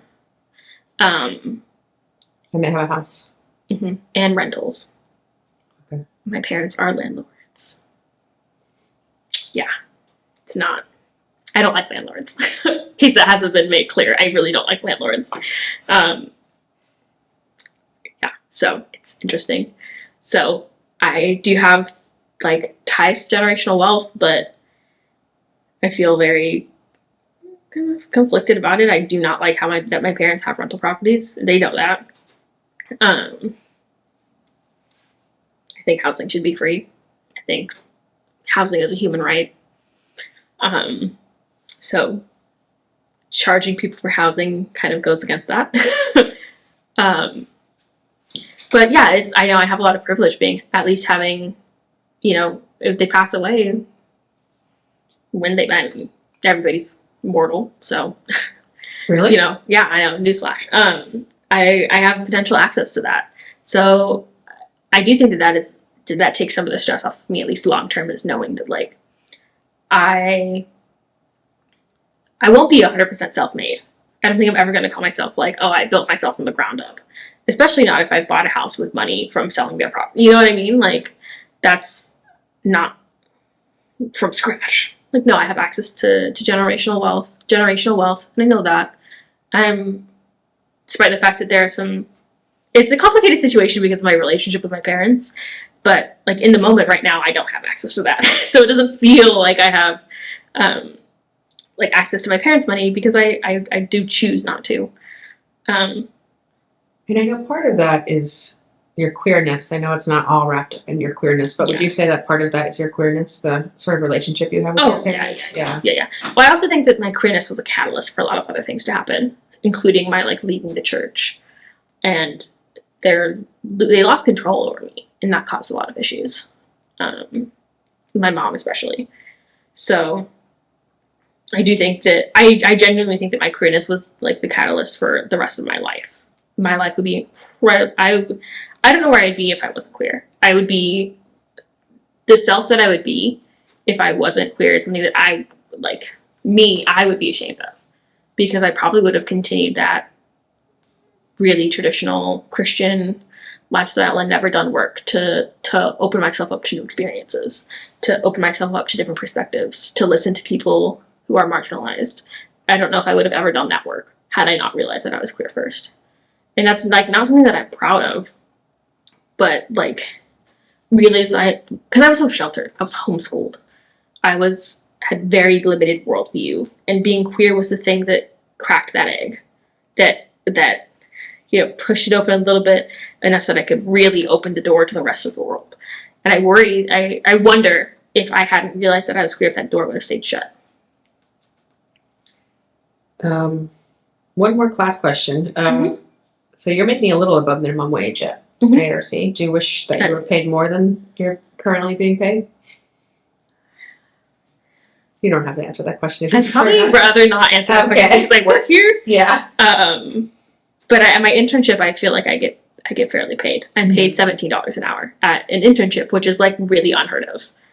I mean, not unheard of. 17 for an internship. Still low. Look, okay. Compared to $15.50, and for an internship, there are unpaid internships. I'm thankful that I have a paid internship. Period. I would not have done an unpaid internship. That's good. Yeah. I would have had to work. Mm-hmm. Because also part of the thing is I work a lot in the summer, so I save.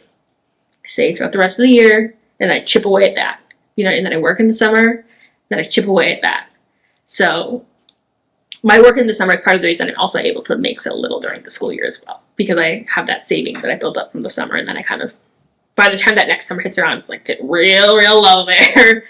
But to me, being 20, working at an internship, 17 is a lot. I'm happy to be getting paid, period.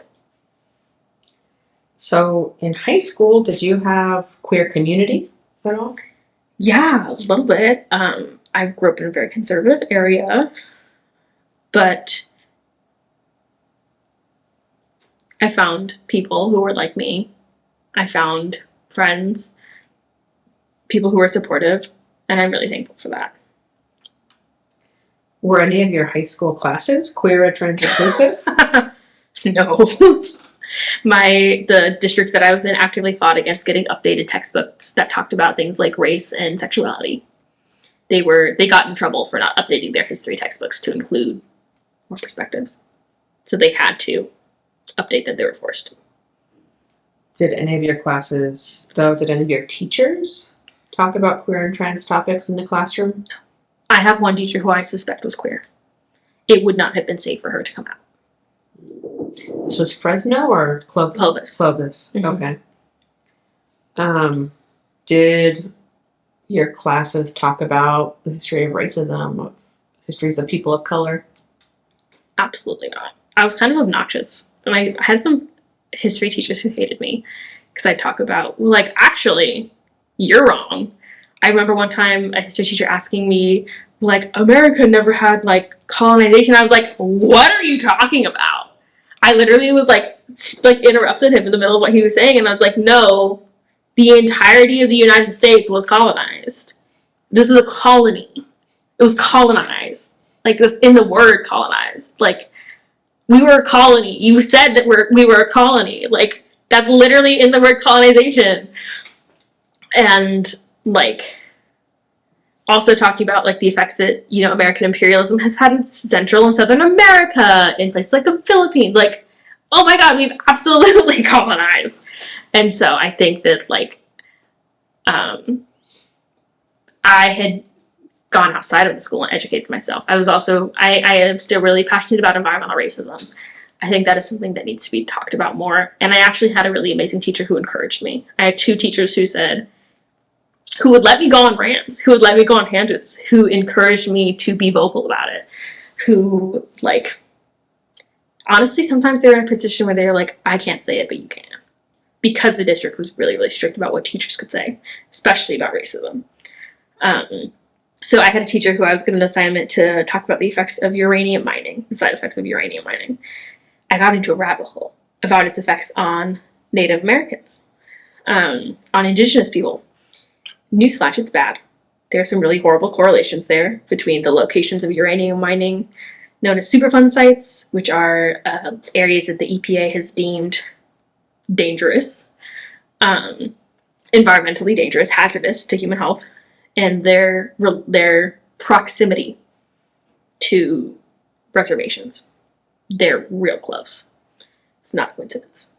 And I was supposed to be like I was supposed to talk for like 3 minutes about it. I went on for like 9. And she said, I'm glad you did. She said, thank you for doing that. I was hoping you would. She said, I kind of gave you that one because I knew that you would. Because I wanted somebody who would, like, talk about that one. So I had some teachers who quietly encouraged me to talk about it, but couldn't say much themselves. They would have definitely gotten in trouble with the district if they had said more things about environmental racism. So given that context, the fact that queer and trans topics weren't covered, the histories of people of color really weren't talked about, did you ever find it, I mean, you said that you found yourself in a position to have to sort of like talk about these things when they weren't being taught. Mm-hmm. Did you ever talk about being queer or trans in the classroom? Yeah, I did on occasion.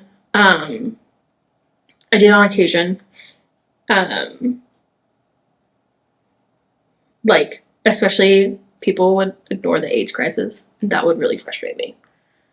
Like in history, we'd skip over it. We'd go straight to like 9/11. It was like, you can't just brush over that. You can't pretend like that didn't happen. And so, I mean, I think in the context of the classes that I was in, specifically talking about environmental racism was something that came up a lot more than things like LGBTQ matters. That's just because I was in the really heavy STEM classes, and I was in like an environmental science courseway. So we talked a lot about environmental science, and in like doing independent research on that, sometimes for projects I come across things and I notice trends. Even some of the research I'm doing now at my internship, I've seen a couple things that like click, that make sense, that are tied back into environmental racism as just like as an idea, as a concept, as a practice. And so that was something that came up more a lot for me. And that's something that I am also like independently interested in. Whereas queer topics, just like, it didn't come up as often. That was very intentional. It was a little bit easier for me to talk about environmental racism because it was more relevant to the coursework, where they just like skirt completely around. So why would you talk about it? Like, there was no context for you to talk about it. Like, we weren't encouraged to talk about it. We weren't talking about like queer issues, like barely talked about like the civil rights movement. Like, it was very, very bare bones. Anybody ask students what their pronouns were? That's funny. I think they would have gotten in serious trouble with the district if they had. There was actually a queer show that was put on by the high school, and it got canceled because there was 2 women kissing in it once. And it got canceled. There was like protests and stuff like that. They have a history of treating trans students horrifically. And I mean real bad. Like, to the extent that I have a trans friend who who was homeschooled. He did not want to be in school anymore because of how hostile the environment is for trans students. So when you say that environment was hostile, do you mean how he and other people were treated by their students, by staff, by faculty, all of the above? All of it. Did anybody ever come to his or other kids' defense? We weren't as close at that time. I met him later after he'd already left the school system, so I didn't see any of that like firsthand. But queer kids, we stood up for each other. But we were also incredibly outnumbered.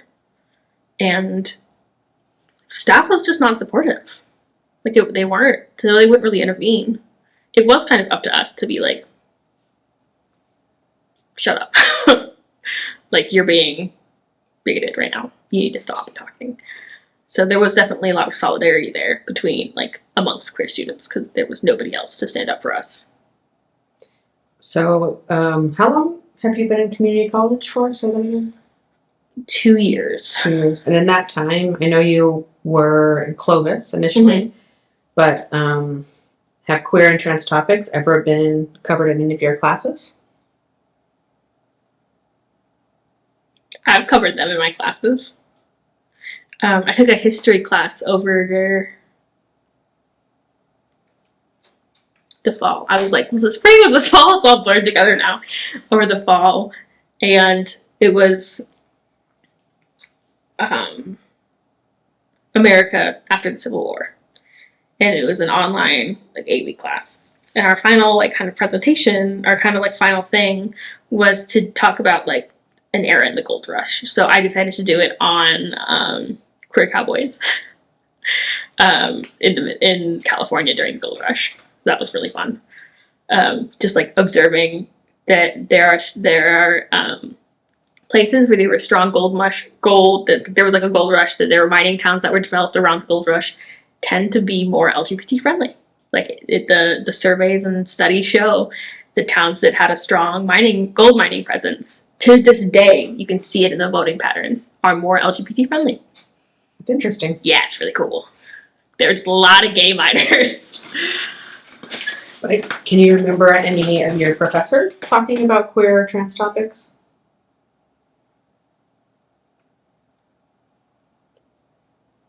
I haven't taken that many classes here. And a lot of the classes I have taken are STEM classes. So that comes up even less in STEM. But, like, my math professor last year, he was like, I support you no matter what. Like, I might not understand. Like, I might not have that lived experience. It was not that he didn't. He was like, I might not have that lived experience, but, like, you are safe in this classroom. So I have had, like, I don't remember if he specifically addressed, like, LGBT. I think he did specifically address LGBT people, like, in his, like, introductory video. And that was really nice. Have professors done anything to make you feel, as somebody who is non-binary or leaning towards non-binary and lesbian, have professors done anything in particular to make you feel included in the classroom? I mean, like that one professor who just like stated that he is like supportive of everybody and that like hate and discrimination will not be tolerated. That means a lot. It means that I can go to that professor if something happens in that classroom. You know what I mean? Because sometimes there's like a fear to like talk to your professor about something, and at least when professors state that they are open and supportive, that makes you feel a little bit safer in the classroom. Have your professors shared their pronouns or asked students to share their pronouns? I don't, not that I've remembered. I don't think so.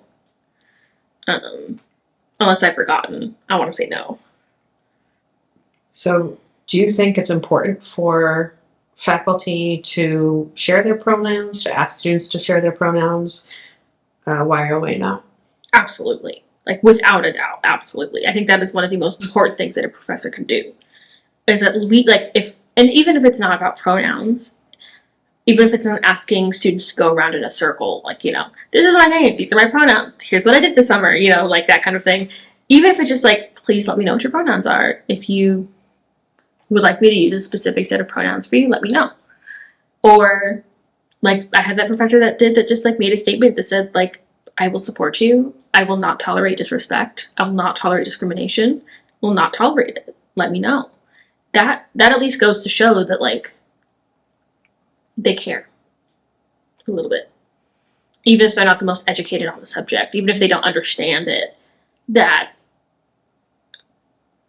they understand the importance of allyship, of making it known that they are safe. And I genuinely think that's one of the most important things a professor can do is just say, like, look, like, if you have any issues with our students in this class, know that I am a safe space. If you have any issues in life, like, know that I'm a safe space. Like, professors making it known that they support the LGBTQ community, that they support trans lives, that they support people of color, that's very important. That they support disabled students. Even just, like, knowing that and hearing a professor acknowledge those groups, like, specifically acknowledge that those groups have issues that they face that are unique. That alone is really important and really impactful, just because it opens up the conversation. Hey, I remember you talked about this in your video. Speaking of, I am LGBT, or I am this or that. And it gives you something you can tie back to instead of being like, because sometimes if a professor doesn't say anything, you don't know what you're walking into. Does this professor not believe that trans rights are human rights? Does this professor not believe that racism still has effects that can be felt today in communities of color? Does this professor believe in gay marriage? Like, you have no way of knowing if a professor is safe if they do not say that they are. And sometimes, like, being queer in an act of, like, protection, of self-protection, self-defense, you sometimes assume the worst. Especially if your professor is, like, a straight white guy, you know, who's older maybe, and I might be hesitate a little bit more to share certain aspects of my identity with that professor, unless they were to say something along the lines of, like, I support these communities. That alone just makes them more approachable. So, how do you think faculty, staff, and students can learn to use the correct pronouns?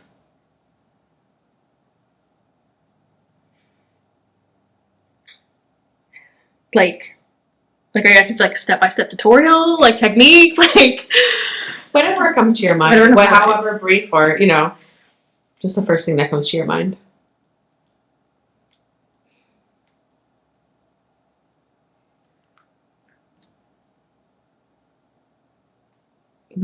First of all, practicing it is internal. If you refer to that student in your head as, let's say that it's somebody who was AMAB, and you use she, her pronouns, and you refer to that person in your head with he, him pronouns, you are never going to get it right. It starts internally. Think to yourself, you can go, this person has let me know that they use these pronouns. So think about how that changes your perspective on that person. Like, alrighty, like when I'm talking with this person, like it starts with introspection and reflection and really thinking about the idea, okay, well, I need to change the way I view this person. And then kind of in your head thinking, okay, this is how I need to view this person now. I'm going to respect this person, I'm going to respect their pronouns, and I'm going to view them with these pronouns internally and externally. If you make mistakes, that's okay. People make mistakes. And I think a lot of queer people, although like being misgendered isn't something we strive for, if you're a professor and you're showing a true effort and you're showing respect, and if you do misgender, I apologize, use the correct pronouns, move on. It doesn't need to be like an, oh my gosh, I'm so sorry, because that draws more attention to it. Just, oh, sorry about that. Correct pronouns, continue. Change the way you view that person in your mind, project that externally, say the correct pronouns, apologize briefly, very briefly. Do not get into some long thing that's really embarrassing. Please do not get into some long thing about it. Briefly apologize, use the correct pronouns. And if you just show that basic level of respect, it means a ton. So getting back to talking about the curriculum a little bit more, would you consider taking classes that focus on queer and trans topics? Yeah, I'm planning to, I think, the spring semester. What class are you taking? Not sure. But I don't remember which one it was. I looked at this a while ago. But I think I have like it's one of my last GE requirements to fill, and so I'm going to take an LGBT class on it. There's Intro to LGBTQ Studies. I think that's the one that I'm taking. Sometimes there's a queer lit class offered, or LGBTQ lit class. Yeah, it's one of those. I don't remember because I was looking at it a while ago, and then I realized that I couldn't fit it into my schedule this semester, so I was like, I'm going to figure that out again later. And why have you decided to take that class? Community. I think part of it is like I could meet a professor that I could like have a real relationship with and like get to talk to and like not be the only queer person in my class. Probably. I'm assuming in a queer studies class there'd be other queer people. And get to meet like other queer students. That'd be a really cool place to meet other queer students and affirming professors and have another place where you can have community. What would you hope to learn in a queer studies class or similar class? I think more history would be really cool. I think LGBT history tends to get erased. I want to learn more about it. History and more exposure to queer like research studies, articles, papers, things like that. I think that'd be really cool to have more exposure to that, more direction in that. I mean, I am queer, so it's not going to be how to be gay 101, you know? So I don't really know what my expectations would be for that type of class, but I know that I think I'd have a good time.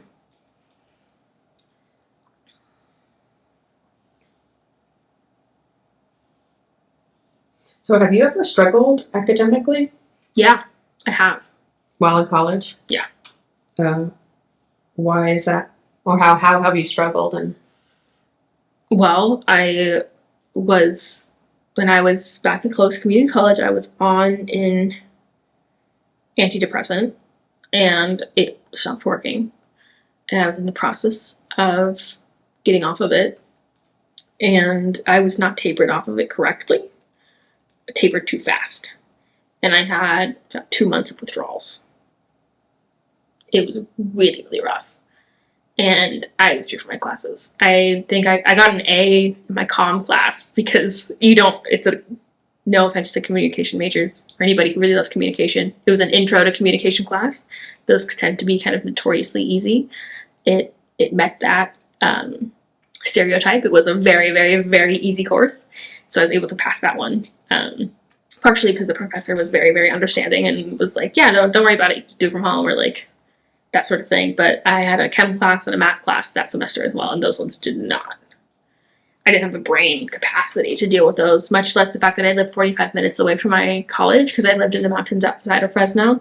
At that point, I moved in with my grandparents when I was 18. So I lived about 45 minutes away from college. So by the time we drove down there, I'd be unable to function. And then I'd usually drive to like a friend's house or something like that and crash and sleep for an hour or two just to be able to drive back up. So you had to withdraw from classes? Yeah. Have you had to do that while at in the Los Rios district? Yeah, I had to do that with my chem class. Ironically, I guess chem classes and me just don't get along well. So last semester I got COVID during quantum mechanics. So, and there was no way to make up exams. Did you get a medical withdrawal? I did. The previous semester at Clovis Community, I was not able to get a medical withdrawal because I had issues with the psychiatrist that had prescribed the medication, and that caused some issues with me getting the paperwork. So otherwise, how do you do in your classes? What kind of grades do you get? I think I'm a pretty solid B student. Solid B. Math, C. Labs, I do really well in labs. I excel in labs. So I have an easy time. Ironically, I am a STEM major. I have a very easy time in English classes. Have you gotten A's in English? Mm-hmm. Yeah. Well, no, I did get, it was a B or a C the first semester I was in college. It was online. And I hated the two books that we read. One of them was like, it was by some like venture capitalist. And I hated that book. I don't think I finished reading it, which is why I got a C. But like I did really well in my history class that I took in the fall. And I took biology. I did really well in my bio class this year. And I passed my math class this year. So for my math classes, I go, okay, gotta pass it. For my other classes, I go, okay, let's get a B or an A. Let's shoot for an A, happy with the B. C is not gonna kill me. Are there things that your professors have done to support your success in the class that you can think of?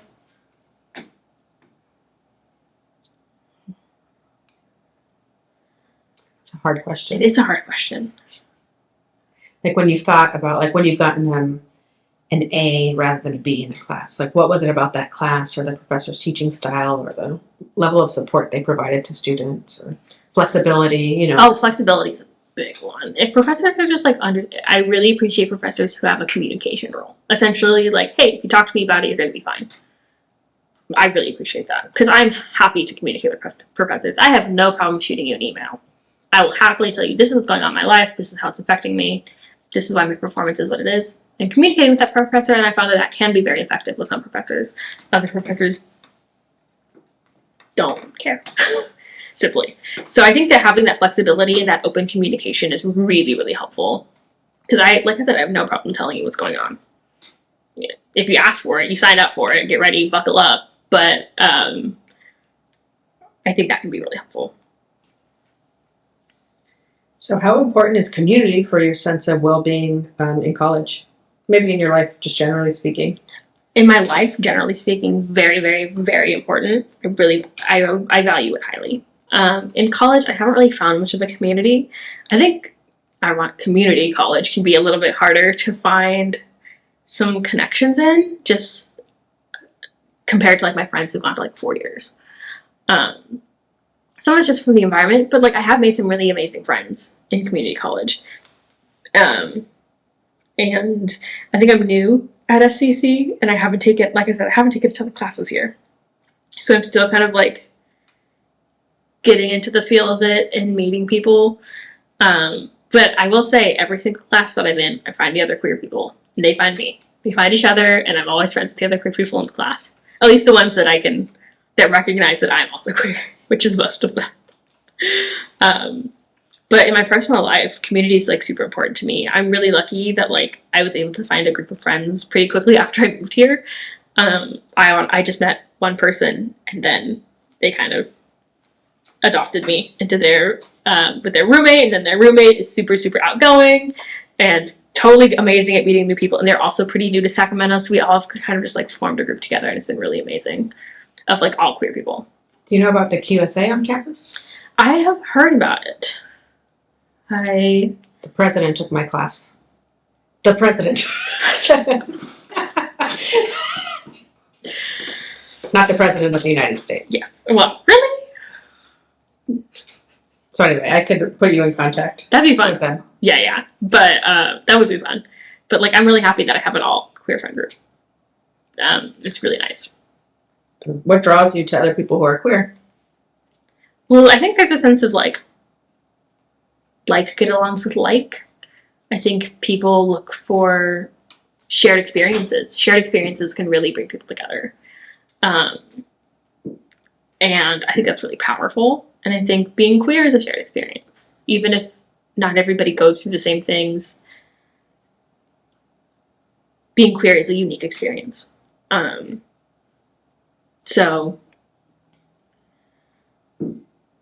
Also a sense of understanding. Understand the struggles. Understand, like, I have a friend who we both really, like, are both lesbians, and we both have had struggles with, like, gender and are, like, figuring out neurodivergencies, and kind of, like, comrades in that journey together, you know, soldiers fighting side by side, like, trying to figure it out by ourselves, but also having somebody that, oh my god, I know exactly what you're talking about. I've done that same thing. I feel that same way. That's really huge. It makes you feel less alone.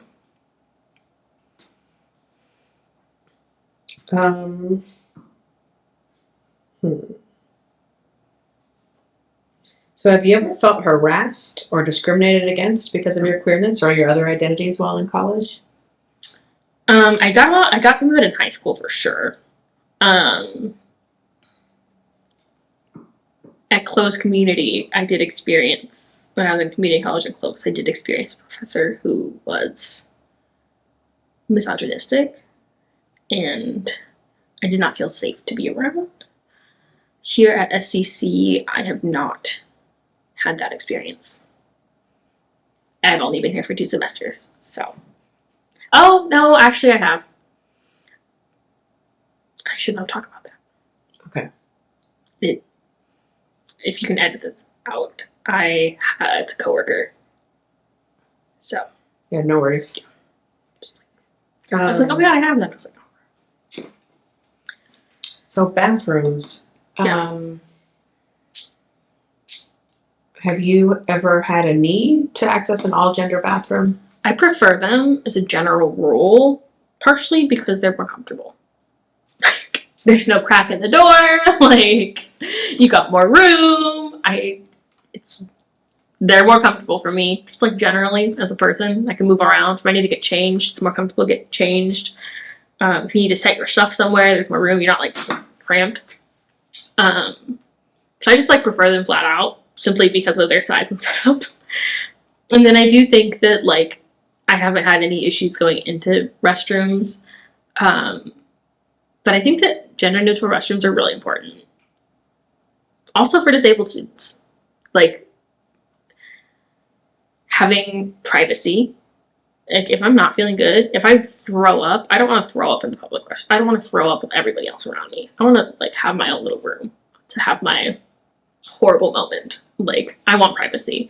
So sometimes also, like, if I am needing to apply like a cream or like needing to like put on a medical device, I don't want to do that in a regular restroom. Like, I want a little bit more privacy than that. So I think like for that, from a disability perspective, I think that they're important because they do tend to be larger and have more room for maneuverability. But also from like a privacy perspective, and also for people who can feel comfortable. You don't have to worry about what gender bathroom you're going into if there's like a regular single stall all gender one. Just go in that one. Have you had trouble finding all gender bathrooms? Yeah, I don't know if there are any on this campus. There could be one that I haven't found yet, but the one, since I work here, the one that is in the office that I work in is just like a single cell. So I like that one. I go there if I have the option, partially because it's also like a little cleaner, a little nicer, because it's like an employee bathroom and not a student bathroom. It's gendered, but it's single stall. No, it's not. Oh, it's for all genders. Yeah, it's just like the one that's in the office. So it's students don't have access to it, so it's not a student restroom. I haven't had any issues getting like harassed in the bathroom or anything. So what do you think SCC and maybe the Los Rios District more broadly can do to better support trans and queer students? Gender neutral bathrooms. Also for disabled students. Please, more of those for everybody's sake. Encourage professors to speak out on trans issues, on queer issues, on minority issues. It's really important. It helps a lot for student comfort, student safety. And it doesn't affect not queer students. It doesn't. It doesn't make a difference in their experience. However, if there's a queer student or a minority student, disabled student, whatever, that makes a huge difference. So I think encouraging staff to have open and honest conversations at the beginning of the semester and being supportive and doing training on staff and teaching them about that and listening to queer students. When queer students complain about a professor, listen to it. I haven't personally had that experience, but like listen to the students when they make complaints. Listen to the students when just listen. It's really important. Okay. So what makes you excited about being a college student in general? I don't love college. I'll be honest with you. I don't. I know it's horrible. I don't like college. Why is that? I like structure. Especially online college, I hated because of the lack of structure. But I love learning. I don't like being restricted in my learning. I want to learn what I want to learn, and I want to say what I want to say. And I feel like sometimes in academics there's a little bit more of a filter on what you can learn and what you can say. It sounds like you might be bound for grad school. I hope not. I probably will. But there is more freedom. There's more freedom in grad school. So not total freedom, but there is more freedom to dive into what you want to learn. Yeah, it's not decided yet. I need to get through community college and then okay, I'll think about it after. Once I'm closer to finishing my bachelor's, I'm at a 4-year university, I'll start thinking about it. I might try and work in industry for a while before I get a master's to see. Okay, how about as one final, maybe not the final question, but a final question. What makes you excited about the future? I have a little bit of a nihilistic view, naturally, but I think that I'm also like scared of the future, but I also think that like looking back at my own journey, I've seen like, oh my God, so many crazy things have happened. And some of those things have been like really, really good. And like, I think like 14-year-old me would be like in shock and like awe and like so proud of where I am today. So I think that kind of gives me a lot of hope for the future. And then also to provide like queer kids who are 14 now, you know, maybe in a couple years, they'll see me doing something and they'll go, oh my God, there's somebody there. Like who's doing that? And like the field that I'm going into is very not diverse. And so I think that there is like hope in that, like I can be part of the generation that makes it diverse, and have community with my other STEM students who are fighting against the norms, and be part of the generation that fights against academia because it's kind of a messed up system. I will say it is a messed up system, especially in like graduate school and things like that. And it's up to students to like push for change. And so I think that the opportunity to push for change makes me excited for the future. I'm also excited to be done with college. I look forward to that. I don't know if I told you this. I actually graduated. I tested out of high school. I don't have a high school diploma. I have a diploma equivalency. So I don't love school. But it's a means to an end. And I look forward to being at the finish line and saying, look what I did.